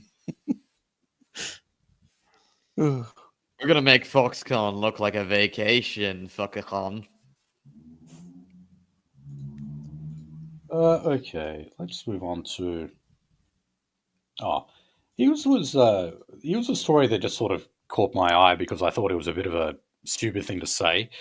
But David Littleproud, who is the leader of the National Party federally, said that Peter Dutton does not need to visit the sites of proposed nuclear power plants because they've already won the votes there. Okay. Can't. That's a backhanded. You said this at a national press club event. So, in other words, David, you're You saying fucking plebs who voted for him, you're gonna get all nuked up. You're gonna be huffing radioactive fumes and picking up fucking free-eyed fish. Oh fuck! it is true, however, if you look at like how those electorates vote, where the proposed sites are, it is true that they tend to be Liberal Party. But isn't that a classic example of taking your constituents for granted? It's a common It sounds thing like you're where exploiting them. where like safe seats get neglected because they're like, oh, well, we've already won that. We don't need to focus on it. All those mugs vote for us anyway. So that was a ridiculously stupid thing for him to say, I think. I appreciate honesty, to be honest. Yeah, but okay, it may have been honest, but like that's just wow. Like, so what? You can just forget about those people now. You don't have to give them anything. Lock it in, Eddie. Any way whatsoever because they're not voting away from this bullshit. Okay. There's a quote. There's a kind of a quote. What was it? Fucking Homer Simpson basically saying, "Oh, one of my votes is worth 15 of you, fucking coastal bastards."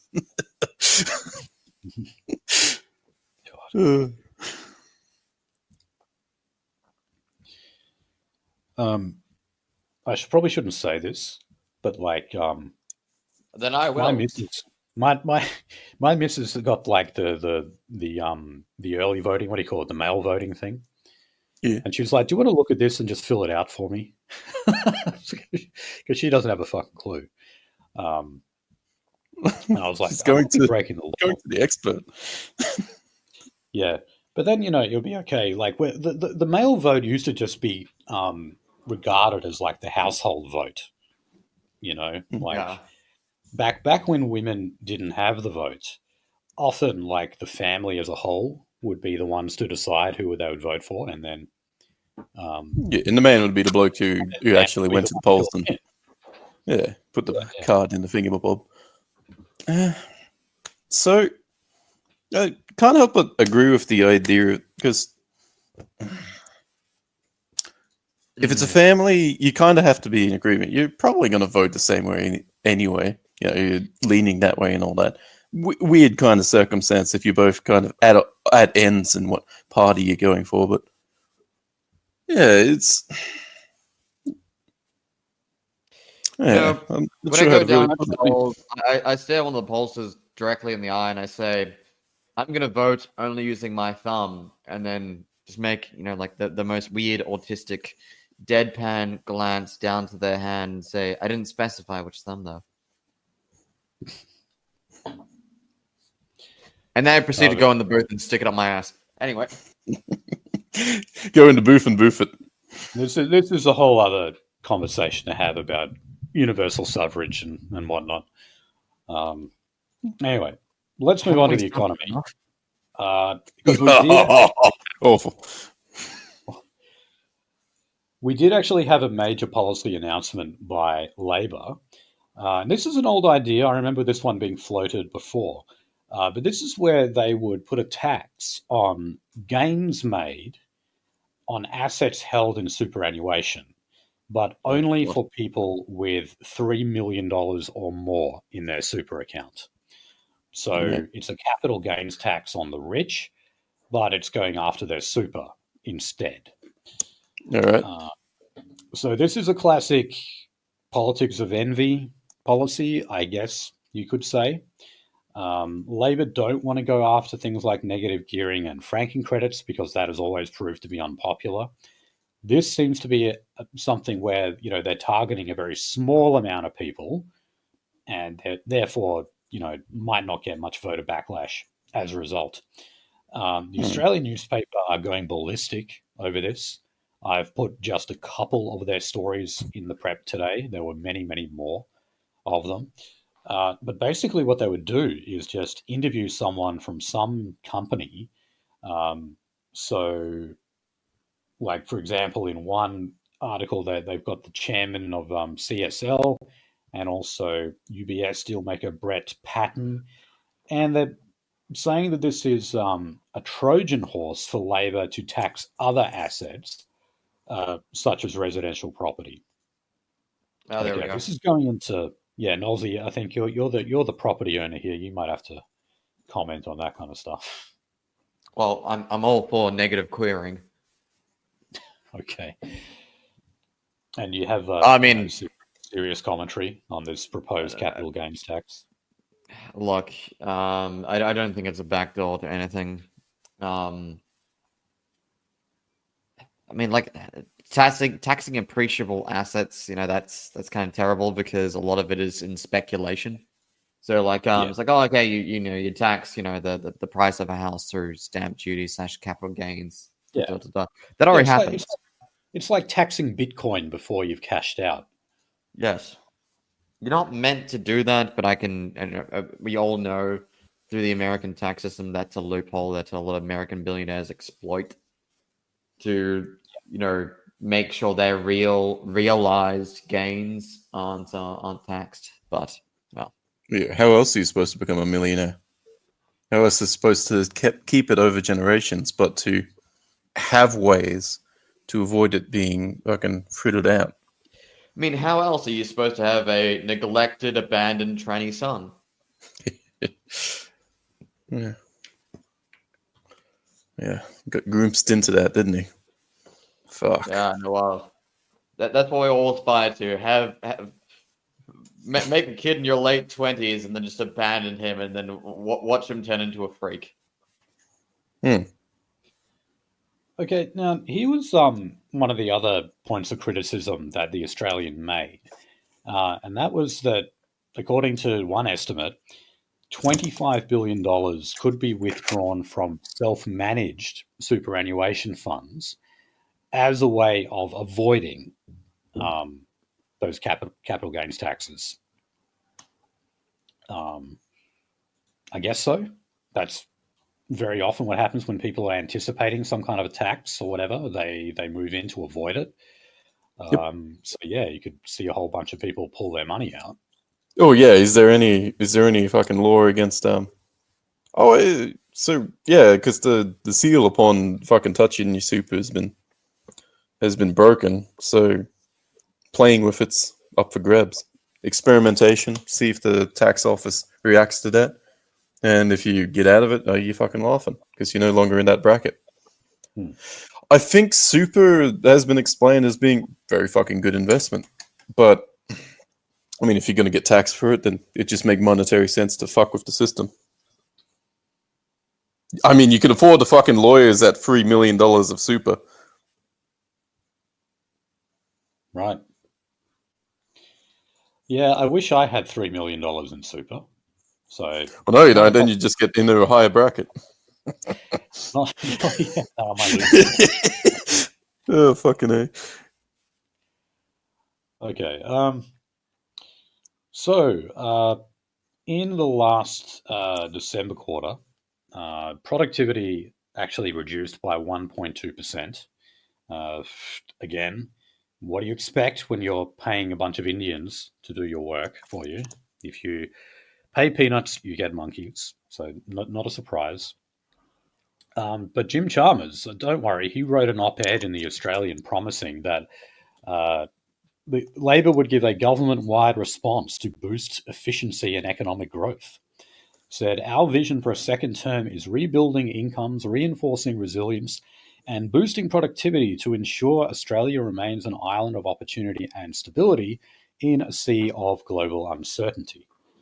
Well, No, you fuck. won't. Consider me moralized. I'm going to get out there and increase it. I'm going to double that rate of work than I am right now. Fucking A. You know what's funny is like Labor would often make the argument back in the days, like back in, say, when Kim Beazley was opposing work choices, they would actually point out that the more you like cut people's wages, productivity does not improve. Because some economists will tell you that. You know, they're like, oh, you know, if you reduce no, they have to get more efficient. No, you have to get on fucking food stamps. Right. So someone like Kim Beazley would say, no, that's wrong. Productivity actually, in many cases, can actually go up as wages also go up. They won't say that now, though. You know? Because that's a fucking... You got a potentially a growing middle class, and that's like another shower. Fucking competition, potentially moving up.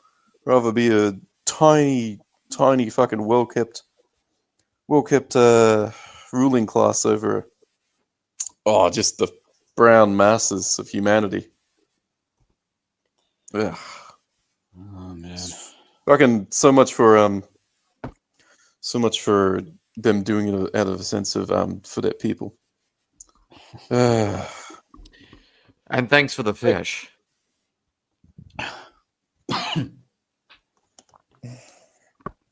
All right, let's go to national security just quickly here to stuff on that Russian base, the proposed base in Indonesia. Apparently, the Albanese government was informed back in March about this request. So this was requesting Russia requesting Indonesia if they could use their airfields to establish a long-range military aircraft base, which would actually be only 1,300 kilometers from Darwin. So, in other words, you've got a Russian military base right on your doorstep.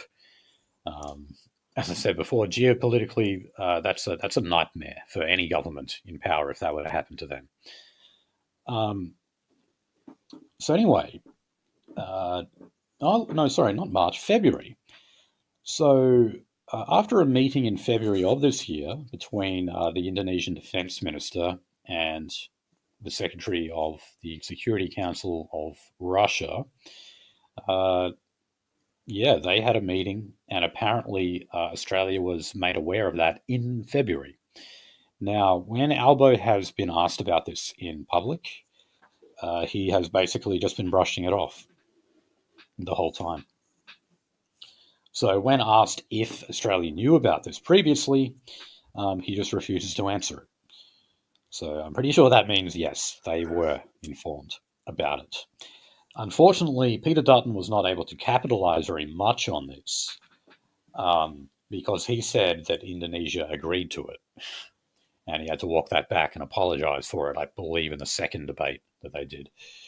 So it's probably just people are going to forget about this very quickly, I think. All right. Yep, memory hold. So on defence, so I think this was like the last major defence policy announcement from the coalition. They said they'll prioritise new strike and counter-strike weapons to deter more powerful adversaries. And when people say that, they usually just mean China in the Australian context. So it said the coalition would immediately convene a national security summit if elected that would bring together government, industry, and defence for a concrete plan of action. You know, I love how like the hot potatoes, like, who is Australia's biggest adversary right now? And literally they're like, they both wanted to say China, but they can't because Dutton kind of China'd it up a little. That they basically like came together as like misinformation and anti-democratic, stuff. It's like, okay, yeah, it's the internal that's the problem. Fucking A. But I was go on. Oh, go ahead. I was watching a thing on it on what the fuck the Chinese were up to when they were having a little fun between Tasmania and fucking Australia, and how it happened, and they had good chance for an alpha strike on Australia. Guy, what history legends? I think the guy I was watching. They had a good chance for an alpha strike in Australia. It went around. He basically told you, here's every strategic target in Australia. Here's how close they could have gotten to the airport. And fucking easy rolled over by a superpower, by just this one group from China. And we only knew about it because a fucking, what was it? Regional Express, or was it Virgin Airlines? I think it was Virgin Airlines basically spotted it. They heard it on the radio. Hey, watch out for this area from the Chinese. Don't go here because we're shooting shit. Reported it to the Defense Department, and that was our first fucking heads up. A bloody airline noticing, Navy, free fire area of sky. Please correct to make wrong judgment. See? Easy alpha strike defeat of Australian Navy and military and everything. Well, I don't reckon there's much we could pay for to actually stop it if we can't even notice a fucking flotilla going through between us and Tasmania and having a fun little cruise around the bottom of Australia. You know, the Chinese government are more efficient at deporting Chinese criminals than Australia is from Australia. Thank you for your patriotism, China. The Chinese actually have doing the jobs the locals weren't. Because there's a lot of corporate crime in China. You'll be put to death. Like if you're done for serious white collar crime in China, they will literally kill you. So you get a lot of people fleeing China, and a lot of them actually come to Australia. Chinese spies operate in Australia to find those people and track them down, and forcibly bring them back to China. Yep, the Chinese are coming over here doing the rice picking out of the goodness of their hearts. Yep. I guess they have a fucking justice system in China. I mean, if one of our criminals escaped to the US, I guess they're gone forever. Boo-hoo. Fucking A. Yeah. Or if they go to Israel. Well, they would have to do a crime against Jewish people over here in order to be deported. It's your patriotic duty to report your local hot pot vendor. You're not a real man if you haven't eaten a fucking pork bun. You're not a real man unless you've knocked on a fucking chink to some chink spies. Hey, it's the patriotic thing to do. I'm doing my part. Yeah, everybody wins but the guy who's going to get his head chopped off when he goes back to China. Okay, now, Peter Dutton also said that they would inject $21 billion into defence which I believe, brings our spending on defence close to 3% of GDP, which is the number that Donald Trump is asking for. Right. Gina Reinhardt, I guess because she loves small government so much, has actually called for Australia's defence to be 5% of GDP. I found that interesting. Is Gina Reinhardt taking her float tour out to the middle of Alice Springs to see the Sarlacc pit again, or am I thinking of something else? Don't put that image in my mind. Oh, fuck, I see it. I was on her yacht. I saw the oiled up black men. I've been there.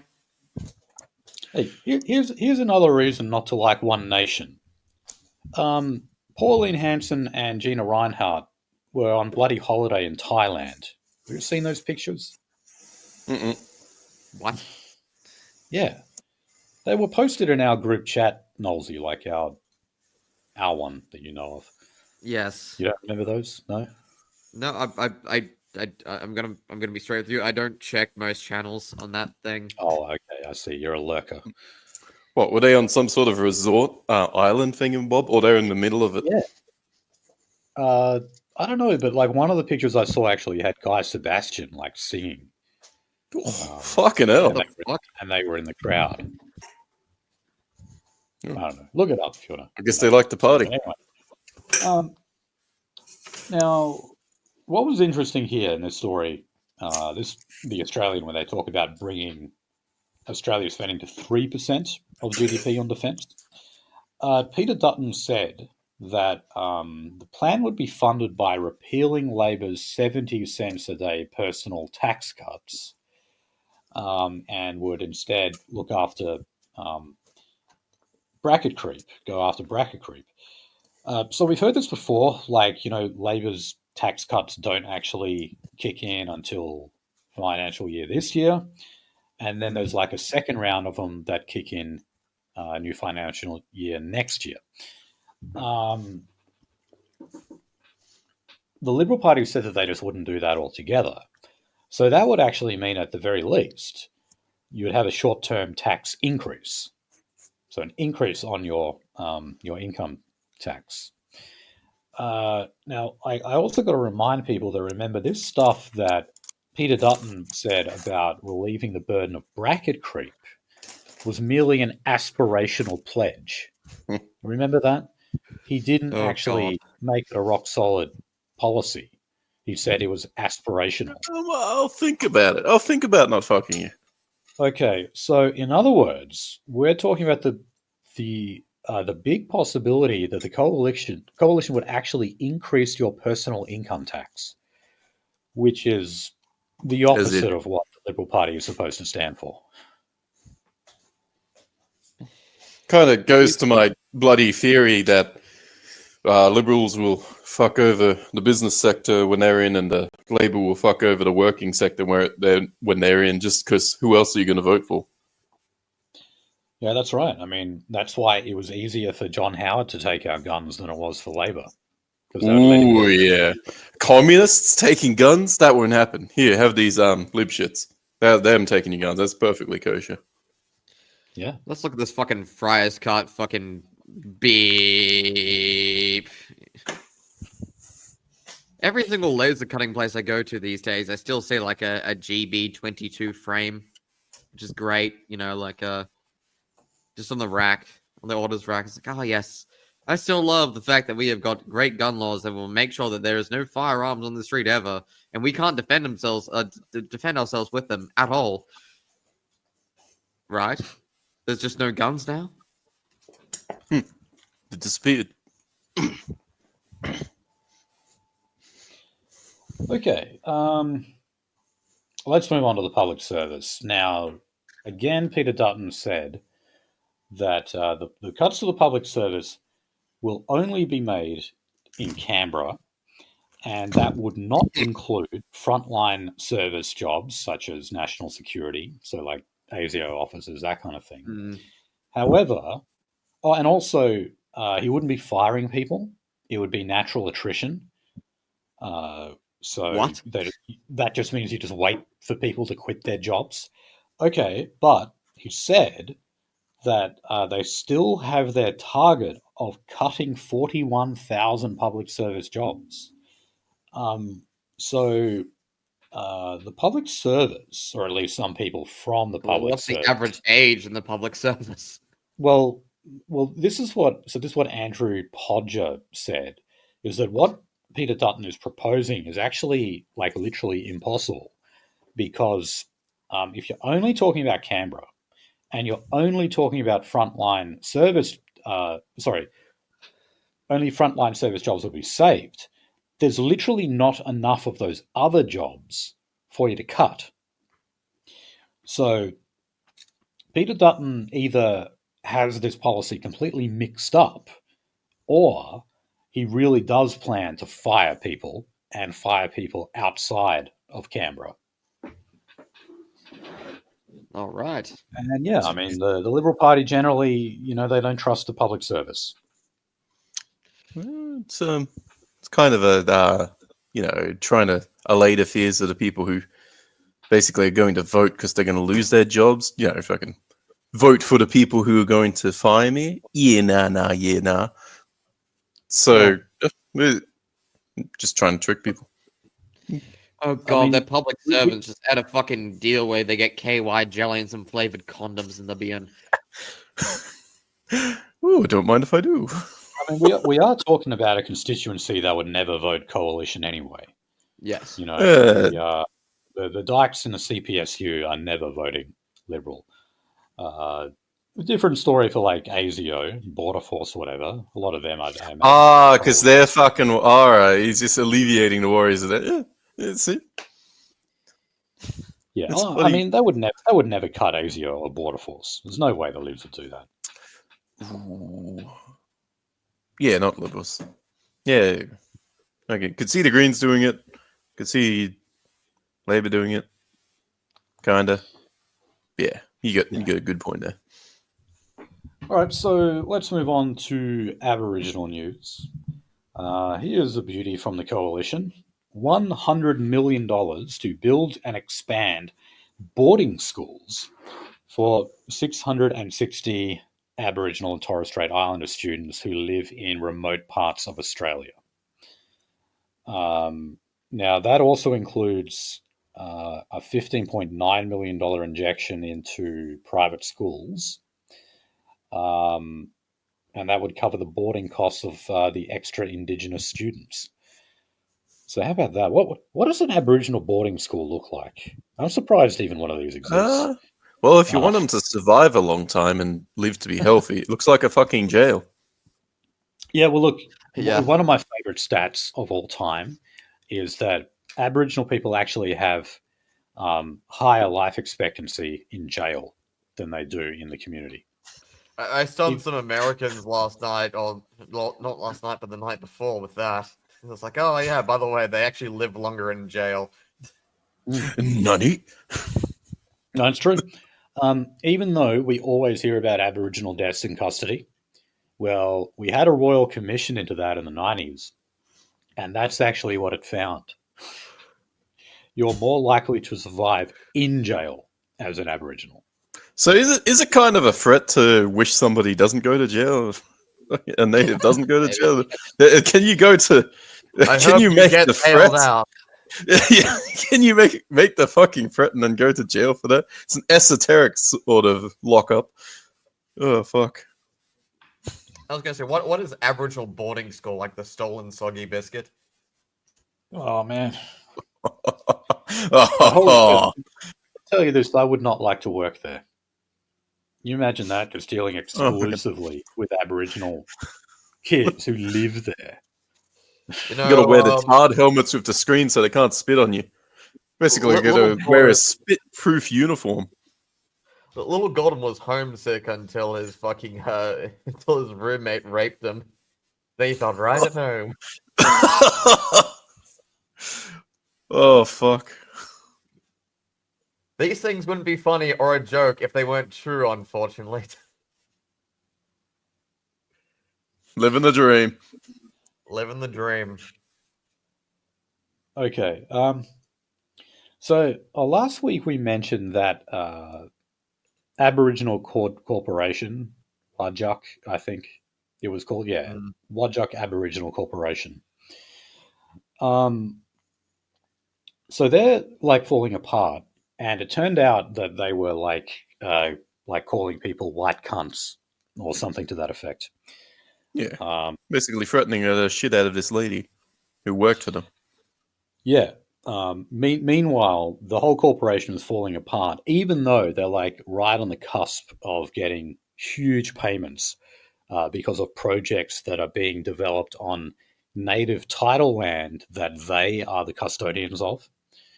So, not a good time for your Aboriginal corporation to go bust. Well, can you? What is that called if you're betting against it? Is like a put, and then you're fucking short against the corporation because you're you got that ethnic kind of insider knowledge, and so you make a squillion by being racist as fuckboy.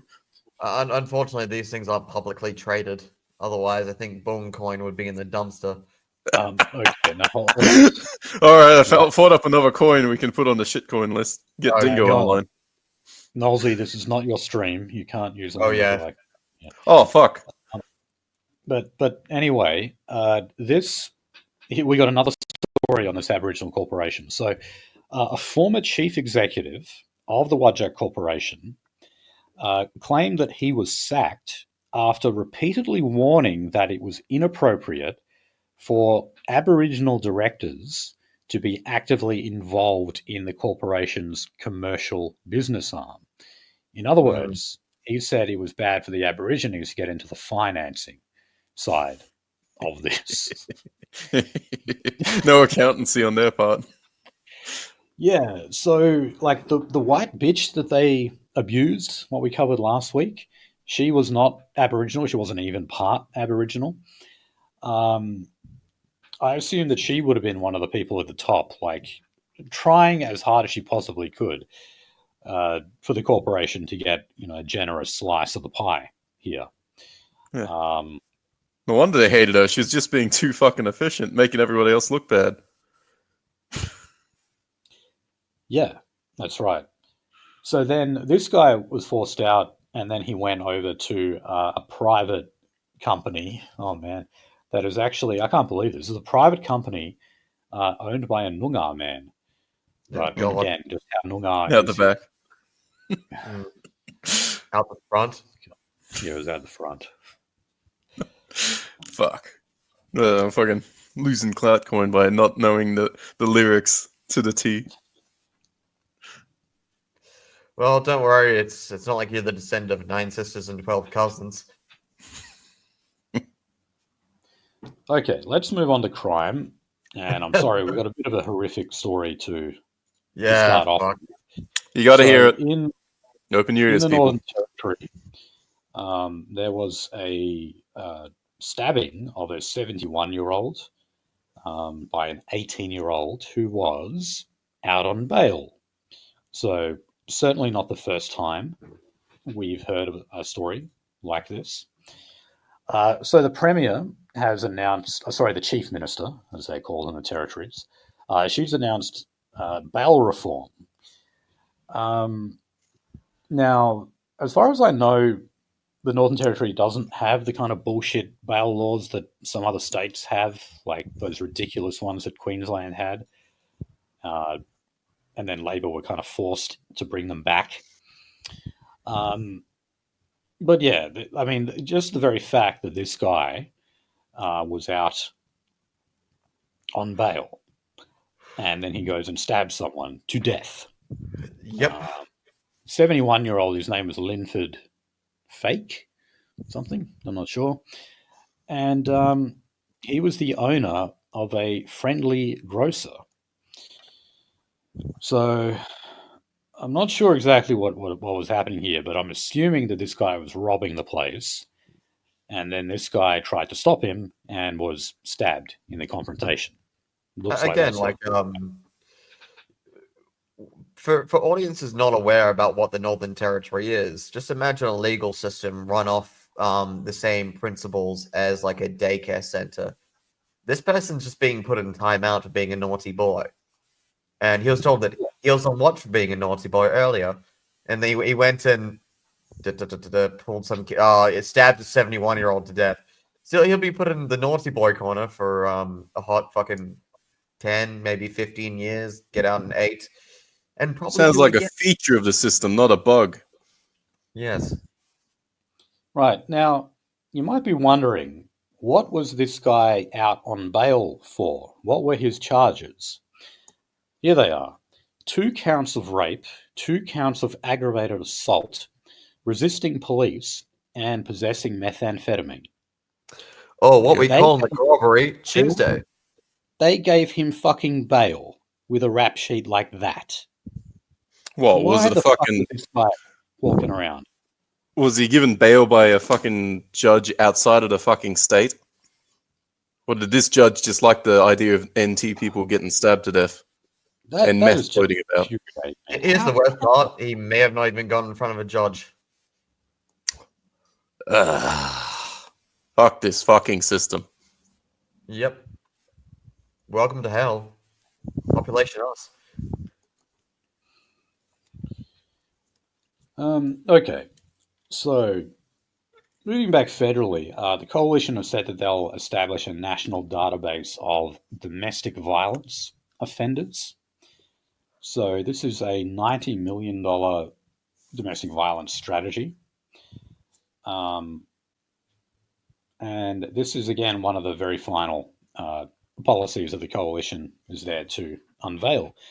Well, look, they just kind of, when it comes to domestic violence programs, I mean, each year, basically just more and more funding is announced for these, and more programs and more women's shelters and that kind of thing. I remember once we actually covered the opening up of a women's shelter specifically for what they called Asians, but it was really just Indians, because Indians have a shitload of domestic violence in their culture. Just like they have a very high amount of sexual assault as well. You look at like the statistics between India and Pakistan and Bangladesh, they're pretty much all the same, even though there are religious differences and political differences. They're all pretty much the same person. And barely any racial differences. They behave the same way. And that's reflected in their crime patterns.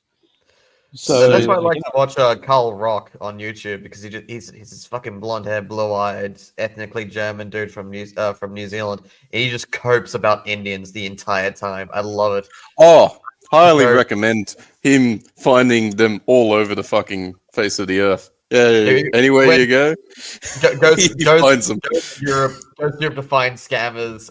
Literally speaks their language because they're from India/Bangladesh. But this seems like a real growth industry here. Fucking $90 million. But and again, you know, what's obviously missing from the conversation is that we are importing domestic violence, quite literally. And when you look at other countries, I know there's not many left, but when you look at countries that are just, you know, almost completely white, like, say, Iceland, domestic violence basically doesn't exist. And that's not a coincidence, okay? Like, the white population in Iceland basically commits no crime. It's so low that it's effectively zero.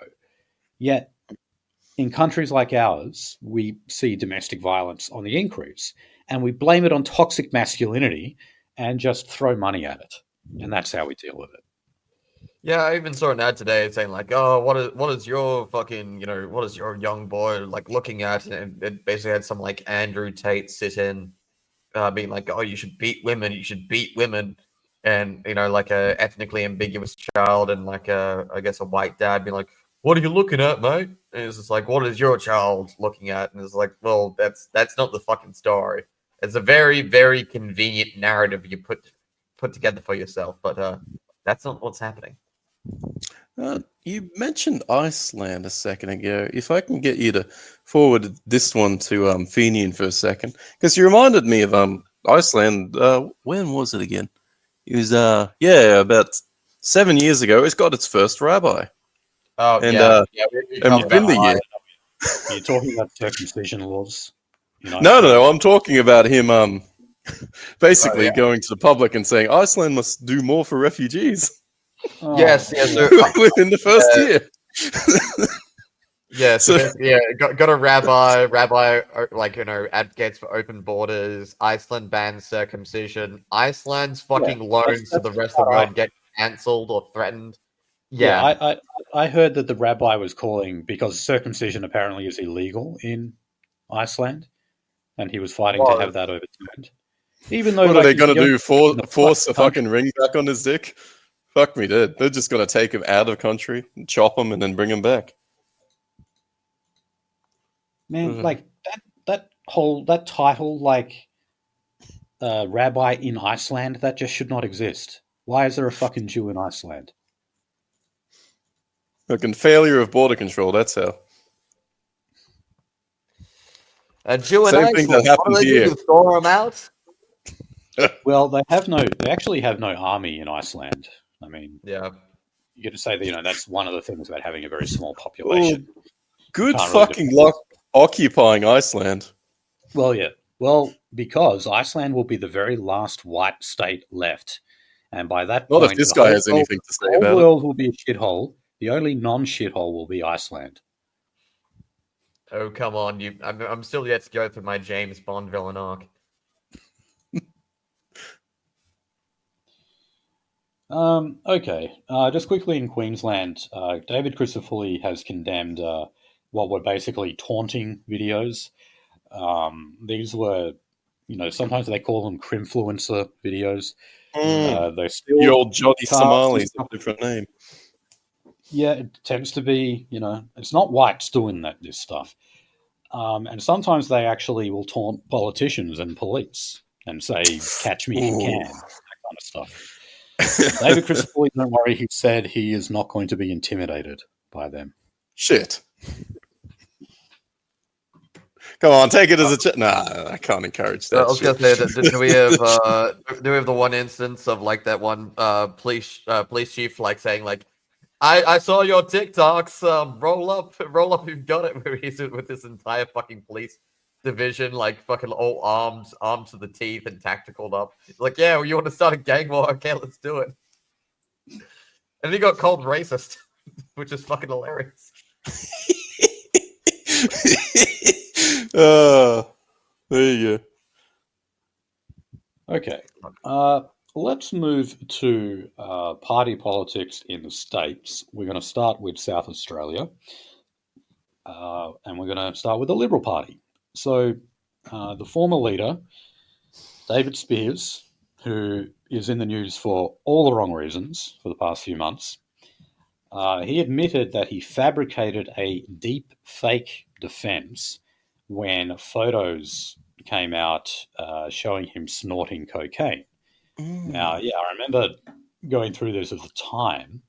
There was more than one photo of him like snorting it off his kitchen bench or something. And he said that they were fake. He said they were generated by AI. And so he said that he made this story up just as the story was coming out. And he went into an absolute panic, thinking about how he was just going to completely upend his career and his life generally. And so sort of he made this story up on the run, basically. I mean, now he admits it. in a bloody court case, bloody saying that evidence is fake, I imagine is a pretty fucking big deal. What was that one Canadian politician who was on camera smoking crack and he just owned it? Oh, that was Rob Ford. Rob Ford, yes. He was hilarious, man. He was fucking hilarious.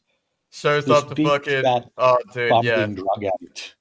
Yeah, again, like that the last implicit stand of masculine Canadianism, right there. Smokes crack with blacks and then shows up to political conferences in a sports jersey. One of my favorite Rob Ford moments was when he was doing a press conference, and he said that some woman said that he said he wanted to eat her pussy, And he goes, "I'm happily married. I've got more than enough to eat at home." And then he just walked off. Fuck. He was gold, man. He was I, fucking I, classic. it's a Winston Churchill. Like I like politicians when they're absolute fucking drug idle shits. Let's bring that back. Let's get them off ketamine and get them on alcohol and crack. No, oh, look, you said before fluoride, like, isn't that illegal, saying that? Well, I know fabrication, like if you actually did deep fake it, you're claiming somebody has fabricated this illegal fact against you. Yeah, well, you see, it never went to trial in the end because he just pled guilty to all the charges. So, it doesn't really matter. That was just what he told media at the time because he was panicking, apparently. Right. So he's a public liar. He hasn't been sentenced yet. Now, remember, these were actually supply charges, not just possessing it. It's not like he was a trafficker or anything, but it looks like he was at least like selling it to his mates. So, wow. And that guy was the alternative premier of South Australia. Living a dream. Okay. He put the plug in PM, I'll put it that way. Now, here's a spectre that just continues to haunt Labor in New South Wales, and that is Eddie Obeid. Oh, God. This is really where corrupt third world ethnic politics started, was when the Libs started to run for the Labor Party in Western Sydney. This is really where it started. Season 3 of Underbelly never stops. Yes. Watch season 3 of Underbelly. Even though the acting is horrible, it's still interesting in terms of like the ethnic component there. But yeah, Eddie Obeid, he's one of the OGs of the Lebanese Sussex Street culture in New South Wales Labor. Now, he actually made over $30 million on a coal license deal that was found to be corrupt. In other words, he got kickbacks from a coal company for doing them favors as a politician. And that's, textbook corruption right there. Now, because of apparent complexities in the system, this is how they word it, a complex web of corporate discretionary trusts, they are not able to confiscate that $30 million from Eddie Obeid. He gets to keep it. And I'm sorry, I don't have a clue about finance law or anything, so I don't know how. I guess if you're rich enough to afford the lawyer to keep your $30 million, you've earned it, right? Fuck me, dude. And by the way, combative accountant. This was not only just found to be illegal, he went to jail over it in 2021. But somehow they can't take his money. I don't get that. So it's dirty money. We've confirmed it's dirty money. Confirmed it's illegally acquired money. Enjoy your dirty money. And the whole family is like this as well. If you look at his son, he's got a son called Moses Obeid. Yeah. He's out there doing like all the same shit. And they're filthy rich, a lot of them. Absolutely. Why wouldn't you? You just created a dynasty here. Did they come from a dynasty? Or are they just some peasant family who fled Lebanon? Well, I know that they're actually Lebanese Christian, so I doubt they're Maronite Catholics. Yeah, I guess that's what they are. Yeah, in Lebanon. So yeah, they're not Muslims. Even though if you look at like Moses Obeid, he looks Arab as hell. Like you'd expect him to be a Muslim. Eddie Obeid, not so much. In fact, you could even be forgiven for thinking Eddie Obeid is white. But yeah, like those Christians in Lebanon, they do tend to be like more on the lighter side. Okay. So the Teals. So Simon Holmes a Court, who of course is the man behind Climate 200, he's pumped an extra $50,000 into Zoe Daniels' seat, which is Goldstein, I believe. I think that's the one we were talking about earlier. Yes. Goldstein. Yeah. So, this is in direct response to the Liberal Party really ramping up funding and campaigning in all of those Teal seats that they lost. So this is a sign that, it's really on. It's really competitive between the Teals and the Libs here, and they're pouring so much money into it. So even though, the election's right around the corner, Climate 200 has put an extra six-figure sum in on Tuesday, and its total donations to the Teal are $520,000 over the past year. And that's not including all the other funding that she gets. So, and I remember one of those Teal seats, I think it was Kooyong. In the last election, the Liberals put $1 million into it, and that was a record. No one had ever put that much campaign money into a single electorate before. Very common in America, but you don't talk about seven figures in Australian politics until now. No. Until you get the money powers vying for these seats. So, yeah, it's nice to know. The seats I'm going to be most interested in Saturday are the Teal seats. Sorry, what? I was going to say, it's nice to know that our country now has a price. Yeah, and this coming from independents who apparently don't do transactional politics. But you'll pour $1 million into the campaign. Independent fucking mercenaries. Yeah. Oh, I wish fucking Teals were that cool. Imagine if Teals were mercenaries instead of gays. Okay, now, on top of that, he's also trying to raise an extra $1 million. Oh, sorry, this is Simon Holmes Accord from Climate 200. So he's looking for $100 million from supporters that he's referred to as an 11th hour fighting fund. He said that they are increasingly concerned that MPs Monique Ryan, Zoe Daniel, Sophie Scamps, Kate Cheney were at serious risk of losing their seats, blaming an enormous presence of a network of front groups and a surge in Liberal Party spending for the independents. So they're talking obviously about the Liberal Party there. They're also talking about Advance. They used to call themselves Advance Australia. They're like, you could say they're sort of like the Climate 200 of the conservative right. Yeah. So I wish we had a get up. I wish we had a get up for the right side of politics. That'll be very interesting. Oh, look at this. He said that he's already raised $690,000. And that's just in that one fighting fund, as he puts it. So there you go. Shitload of money. And then the last thing about the Teals was they're rolling out John Howard.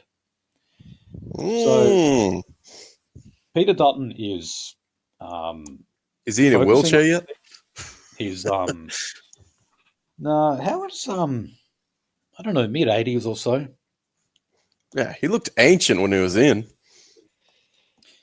Yeah, Howard, from his hospice bed, reaches out and says, "Please let me blow up one more Afghan child." That's one. That's Holden Bloodfiend you're thinking of. Yeah, he was 85. That's Howard. That is fucking Howard. Holden Bloodfiend is literally John Howard and George Bush as a character. It's funny, like when Howard got into his 60s as Prime Minister, that was when people started to say he was too old for the job. And now, Donald Trump, who's 78.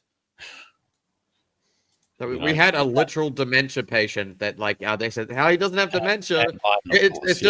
It's 20-something-year-old staffers getting this dementia medication for their own purposes. He doesn't have dementia. He's very sharp. He's on his toes. He's very sharp. And then literally as soon as he got out, it was like, yeah, he was demented. We were just fucking bullshitting the entire time. Yeah. Just drop the link in the private check for the right fuck. In terms of Liberal Party heroes that are living, that are actually still alive, John Howard is it.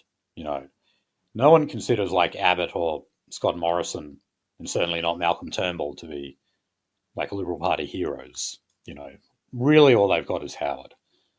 So it makes could we sense include, in terms of like Liberal Party stayovers, the elder from What We Do in the Dark? Oh man, and I don't think anyone like contributed more to bringing Australia into the neoliberal New World Order than Howard. He's not remembered for that, but that's what he Just did. remembered for the GST. Yes. He was remembered for the GST, and I mean, he's guns. also, to an extent, remembered as a racist because of the comments he made on border protection. But no one contributed more to the browning of Australia than John Howard. Yeah, he just didn't vote them in. Yeah. Oh god. Okay. So does anyone know if John Howard was a communist in university? Well, no, he wasn't. I mean, like, I was going to say, does anyone know if he was? Because that's a neocon thing, or it might just be a Jewish thing. Yeah, I was going to say no, because he was involved in student politics in university, and he was always just involved with the Liberal Party. Oh, okay. Yeah. Blue blood in the Blue Party. Well, that's the thing, Nolsey. He wasn't Jewish. Yeah, otherwise he may have been like a former Trotskyite turned neocon. How's the saying go? All you'll do until one turns up. God. Okay. All right. So in the seat of Werriwa, this is a safe Labor Party seat. And it has been held by leaders. It's been held by Gough Whitlam and Mark Latham. There's a pro-Palestine political movement in Werriwa that wants to get Greens and Independents elected. So they're targeting this particular seat, which is in Western Sydney. They want to punish Labor for not being sufficiently pro-Palestine, and for not addressing what they say is a rise in Islamophobia. Instead, everyone's focused on the rise in anti-Semitism instead. So they're producing how to vote cards that tell them to vote for the Greens and the Libertarians, and also to put the Liberal Party ahead of Labor. Do we have Is there an actual Libertarian Party in this country? Is that snuck onto my radar? It's just the Liberal Democrats. You remember the Liberal Democrats? It's just them. Yeah. I remember when me and Scratch found a Liberal Democrat in the wild at a protest, and we asked if he could jack off with his ankles behind his head. America's influence and its consequences. The Liberal Party actually took them to court because their name sounded too similar. Yeah. And yeah. I remember that because they're on the card, and it made it a tuppence confusing. Oh, Liberal Democrats. Yeah. I guess I'm voting Liberal. Oh, so the first time the Liberal Democrats ever got into Parliament was when they managed to score the #1 spot on the Senate ballot paper. And because Liberal. there we go. Fuck me, dude. Didn't want to go too far down. Just wanted a number. Or they got the lazy donkey voter who simply just puts 1 in the first box he sees. 1, 2, 3, 4, 5. That was how they got in. They need some sort of round robin system so you can't donkey vote that in. Fuck. But I mean, I would imagine that even though these Muslim voters would probably prefer Labor over the coalition, they're just being spiteful, I guess. And they feel betrayed by Labor, particularly those ones who represent them in Western Sydney. And they see them as cucking for Jews. So they want to punish them. I was going to say, like, your average Muslim, when he looks at the system, for SARS, like, they're an enclave, they're a legal enclave. The only thing that they actually share with this country is the finances, and not in the normal way. So they see anything that extracts value out of the government, out of the economy, out of etc., and just hands it to them as a boon. They don't care about tax policy because fundamentally they don't earn assets / pay taxable income. Get a lawyer for that. Again, it's Bants. It's Bants with 2 wives and 9 kids. Well, and that's also why I think now anyway they won't make much of a political impact because they just don't have money behind them. Yeah. Muslim people in Australia tend to be working class, and they're just not as well connected either as people in the environmental movement through Climate 200 and stuff like that. So we ain't talking about sheiks here, buddy. We ain't talking about fucking sultans here. We're talking about fucking Abdullah and his rug. Yeah. I mean, there is one other way, of course, they could be influential, and that is simply continue migrating to our country. And by numbers.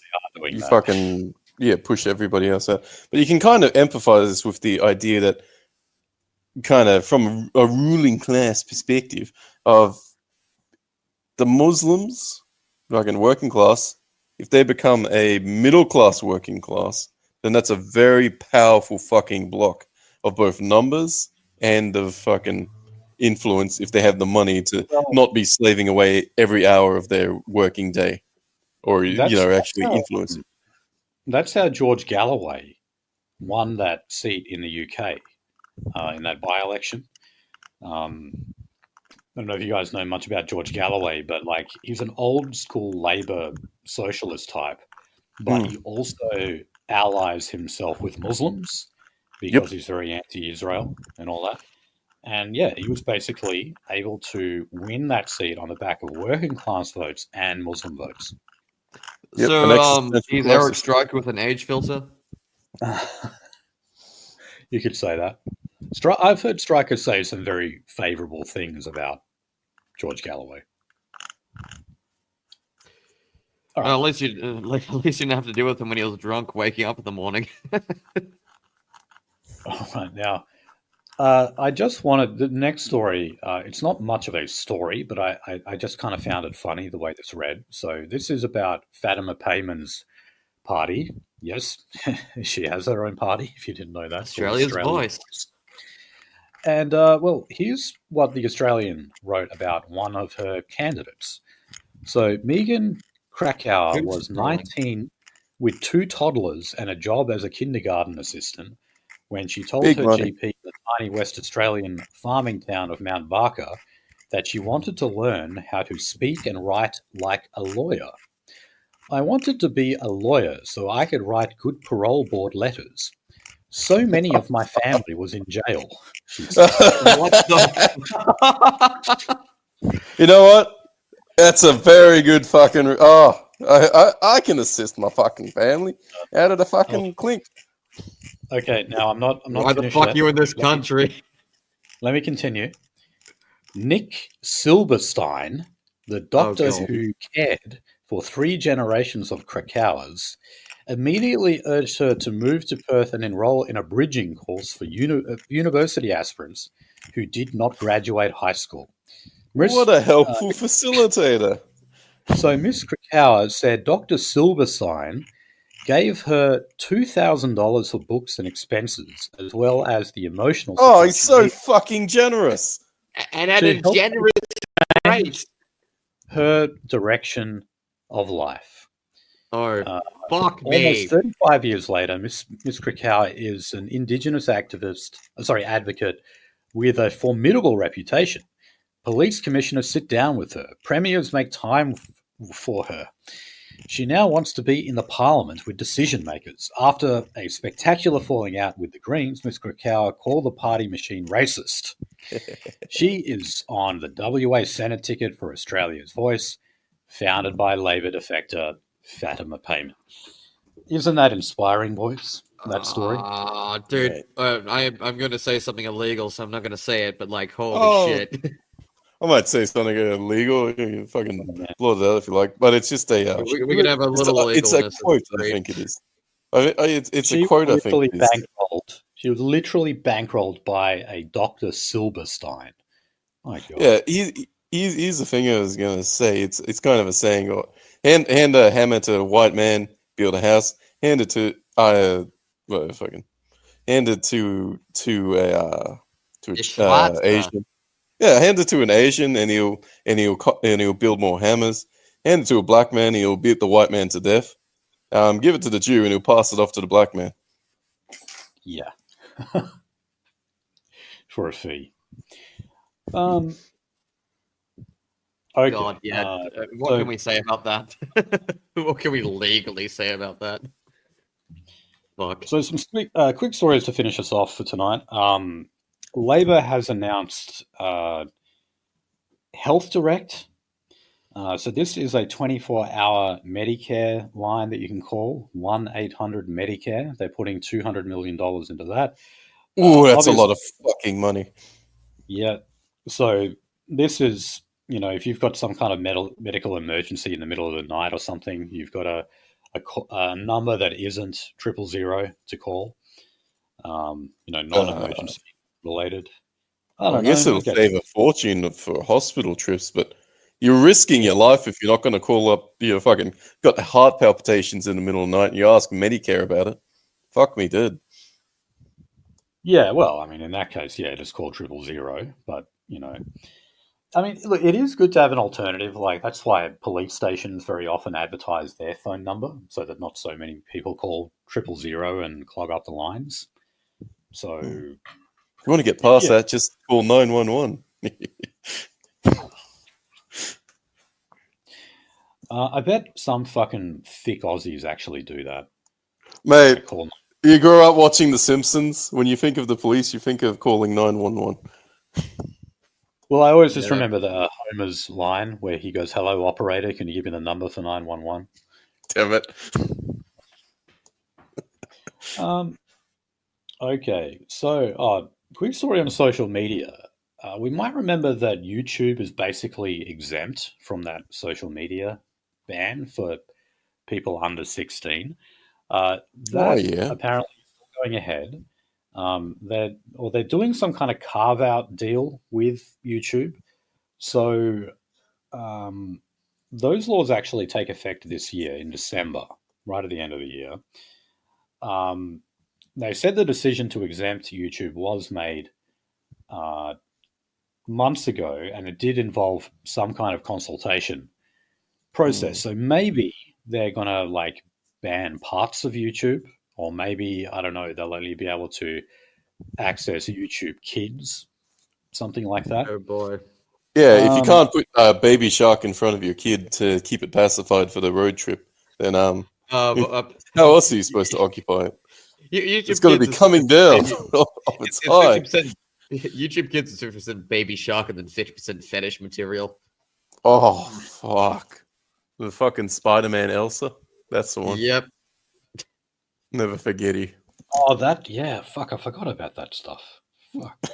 Whether your daily reminder. That was on YouTube for the kids. Snuck in there. That and Reach for a Cop's Gun. High quality fucking stuff. Oh, yeah, I forgot about that. Cops are our friends and they want to have fun, so grab his gun and run. Run. Well, that's the thing is, did it get on there? I mean, there's a controversy. So it did make it onto the kid. Yes. Fuck me. TV fails posted as a joke that people kept fucking re-uploading it to YouTube Kids and it just kept going through the fucking the robot fucking moderator. So it was just on there that AI got cold. Guns. Oh please, master, I'm doing my best. They keep uploading it. Die. Fucking hell.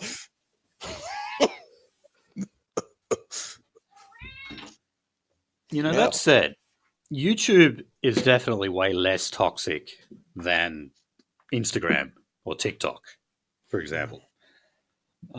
Because, okay, fine, there might be some dodgy videos on there, but there's no cyberbullying. Well, I guess maybe there is in the comment section. Oh, no, you kind of, if you do shit, you get shadow banned, the whole shebang. Well, this is kind of like, YouTube's a pretty bloody good sedative. Nobody can say it isn't. Yeah, as you say, the TikTok could be more look like speed. You want to judge it as drugs. Just it's a varying scale of fucking social media is a drug. Moderate your shit. Fucking take a sabbatical and look after your mental health by not hooking yourself too far after, and ideally not keeping your kids 24/7 hooked up to it so that they'll be sedated. because they won't be. They'll just be mind fucked. It's sad.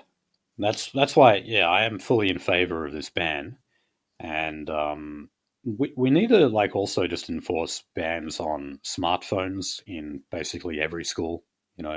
High school, primary school, a lot. They have their own rules for that, and it usually involves keeping it in your bag and then hooking it up outside. But yeah, if you want to see a vision of my ideal future, just imagine a smartphone getting stomped on over and over by a giant cowboy boot. Fucking A.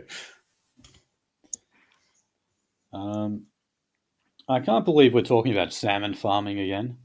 As you do. Hey, a big business. Big fishy business.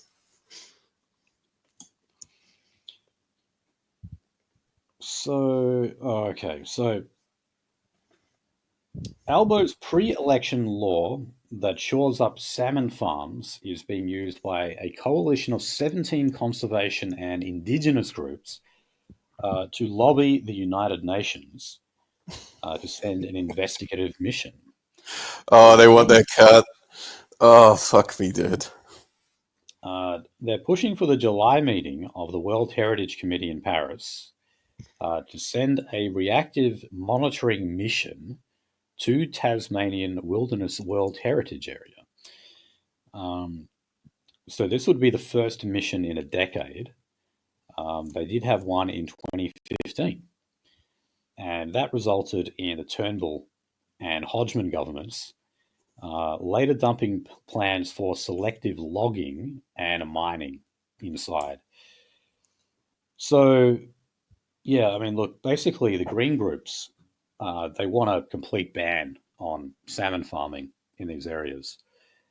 And obviously they also want a ban on logging of old-growth forests as well. Old growth, my ass. Those are logging forests set up to be logged, and they're just categorizing them as old growths. Sometimes, yes. Yeah, definitely that's true. And of course, Just they're in bed with the indigenous groups because the indigenous groups, they either want projects like that banned, or the more popular version is where they say, all right, we'll let you do it, but, there's some royalties that we need to talk about. Yeah, Gibbs me that. Hey, wait a minute. Weren't the fucking natives of Tassie completely wiped out, but for those who bred in? So who the fuck are these groups? So purebreds, pure blood, full caste, yeah, they completely McFucking gone. It does not exist in Tasmania, but you do get there are some mixed race Aborigines, but that's it. And it's just a bunch of greens. Some people who in the past shake hands with the natives, fucking couple of generations. I never said rest in peace, Keith Winshuttle. Who is absolutely the best person to consult if you want to read about Aboriginal history in Australia. Because, he died a week and a half ago, something like that. And a real shame because he actually had another 3 volumes to go in his Fabrication of Aboriginal History series. Oh, fuck. At the moment, you've only got volumes 1 and 3. And I'm assuming that the next one he was working on was actually on the Frontier Wars, which is about the so-called Aboriginal resistance against European colonization. His book was just going to debunk that. Basically, what we ended up calling resistance was just petty crime by Aborigines stealing things. That's really all it was. Again, the battle of 3 blankets and a can of beans. Yeah, so if you read volume 1, he goes into all of that stuff, but in Tasmania, or Van Diemen's Land, as it was called back then. But yeah, I really hope that, in some way, we'd still get to read what he had written in those other 3 volumes, because that would be a terrible shame if all that just went to waste. Oh, all his you'd imagine all his bloody his literature he'd been building up is in was he doing it all by himself as a passion project for telling the truth? Was this a case of a fucking bootstrapper, or is there a whole bunch of blokes that have been helping him over the thing and are passionate for this thing? Because it would be a shame and a half that this should die off before the fabrication of this bullshit has been quashed. It should always be this shit should always be written about until it gets to flick. Right. I mean, especially now that we're talking about Welcome to Country, and we're talking about including memorials to the frontier warriors at the War Memorial Museum. This stuff is very important to be talking about right now. So yeah. While the iron's hot, while the no is still resounding in everybody's fucking ears. Yeah. So I mean, I don't know. I assumed he must have had some kind of arrangement for people to release his work posthumously, because he was in hospital for a while. So yeah, I really hope so. Okay. Anyway, last story is on Linda Reynolds. Linda Reynolds, the former Liberal minister, and who is going to be retiring at the next election cycle, she is now suing the Commonwealth government over its conduct in the Brittany Higgins compensation case. So she's claiming that the then Labor government's $2.4 million payout, this is about 2 years ago, I believe, had the effect of publicly affirming Miss Higgins's false allegations against her. Now, what that means basically is that Brittany Higgins accused Linda Reynolds of trying to cover up the alleged rape that she was apparently victim of by, what's his name? Bruce Lehrman. So this has been lodged with the federal court. Linda Reynolds is alleging that the Commonwealth was in breach of its duty to act in her best interests when it settled the claim after only 1 day of mediation with Brittany Higgins. And that day of mediation was excluded by the Attorney General. Now, when you're talking about a compensation deal of $2.4 million, you'd expect the mediation to go for a bit longer than a day. Also, like key stakeholders, as I mentioned, Mark Dreyfus was not present, but also Michaelia Cash, because something we never talk about is that Brittany Higgins actually worked in her office too. She worked for Michaelia Cash and Linda Reynolds. And part of that $2.4 million that she got paid out was actually to do with apparent bullying and harassment that she endured while working for Michaelia Cash. So it wasn't just related to the alleged rape. It was to do with being mistreated generally bad at work. But none of that stuff was discussed on this 1 day of mediation. They basically met with Brittany Higgins and said, "You want $2.4 million? Here it is." End of story.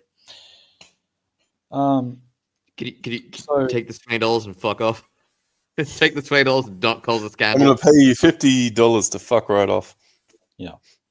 So she's also taking legal action that includes negligence against the law firm HWL Ebsworth, and that's actually a very prominent Perth law firm. And they're taking them to court because they acted for the Commonwealth in that case. She's rolling those bones. Jamie, pull up the video of her being so drunk she can't put her shoes on inside Parliament. Well, we don't do video on this show, but I remember we did show that on XYZ Live a couple of times, Yeah. Yeah, I mean, because our theory basically is she just got fucking so maggoted. She fell asleep in Linda Reynolds' office with her clothes off, because remember, she was found like that. And then she made up a story that she got raped. That's what I think happened. You've said in the past people remove their clothes and all that. I don't think I've done it myself, but for whatever reason, I know people actually do it. I'm hearing that, people will find themselves randomly removing their shit. Yeah, people get hot and bothered when they're incredibly hammered. No, I think I mentioned this before, but there was actually a girl I dated years ago who would do that. Yes. I just and I was like, "What the fuck? What are you doing?" She was like, "Oh, no, I was just hot." Like, oh, okay, fair enough. And she'd be drunk as well. So yeah, it happens. Maybe don't get fucking drunk like that. And Holy shit! Poor Bruce Lehrman, though, He's actually got another rape accusation against him, I think, in Queensland. And he's also accused of stealing a car in Tasmania. All right. So, Well, I don't know if that's just because of all the stress he's dealing with or what the fuck's going on there. he did try to kill himself, didn't he? Well, I know that he checked himself into a psych ward. I know that. So, quite possibly. Oh, God. Okay, so apparently she's going to get her hands on some secret documents.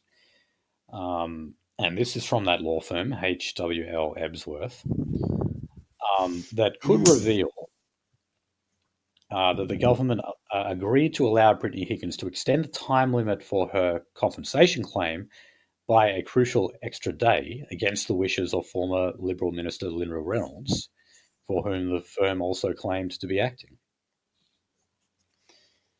So the potential release of communications between Ms. Higgins' lawyer and legal giant HWL Ebsworth is expected to further raise questions about the firm's role in the controversial $2.4 million payout. Now found by a judge to have been at least partly based on false statements by Ms. Higgins. Yeah, that endpoint, that's something to keep in mind. Even though Bruce Lemon lost his defamation action against Channel 10, Lisa Wilkinson, etc., the judge in that case said that Brittany Higgins still made up a lot of shit. And she said the number one lie was that those people around her, such as Linda Reynolds, tried to cover it up. That judge said, no, that's complete crap. So, and when that verdict was read, that was when everyone said, okay, Linda Reynolds is going to take this to court now. And, well, guess what? She is. All right. Well, the entertainment keeps rolling on down that hill. Yeah, man, I'm sorry for calling you Jewish back in the day. Now I just know you're a tortured question mark case. All right. Well, that concludes today's episode. We still managed to go for nearly 3 hours, even though we only covered about 5 days worth of news. So the next time we will see you guys, of course, will be for the election. I plan to get the stream running at approximately 6 p.m. Eastern Standard Time, or 4 p.m. if you're in Western Australia. So just when the polls close in the east. But I'm not making promises. Maybe we won't start till a half hour later. I don't know. Just keep your eye on Telegram, on X, on Post, if you're following the racer, or me, or Nolsey on there. And yes. Another thing to plug, like I'll be sporadically streaming over the week with my little new show, Pang. So I'm just at Turn Rumble. up, jump on. Turn up, jump on, please. Like I want people to bounce my insane, cuckoo, borderline schizophrenic ideas off of. So I'm just at Mike Nolsey with a Z on Rumble. Okay, and that's Nolsey with one L, isn't it? Yes. Okay, cool. All right, and for everything else, guys, the racer.biz is where you find links to everything. So yeah, thank you for listening, and we will hopefully see you for our election coverage on Saturday.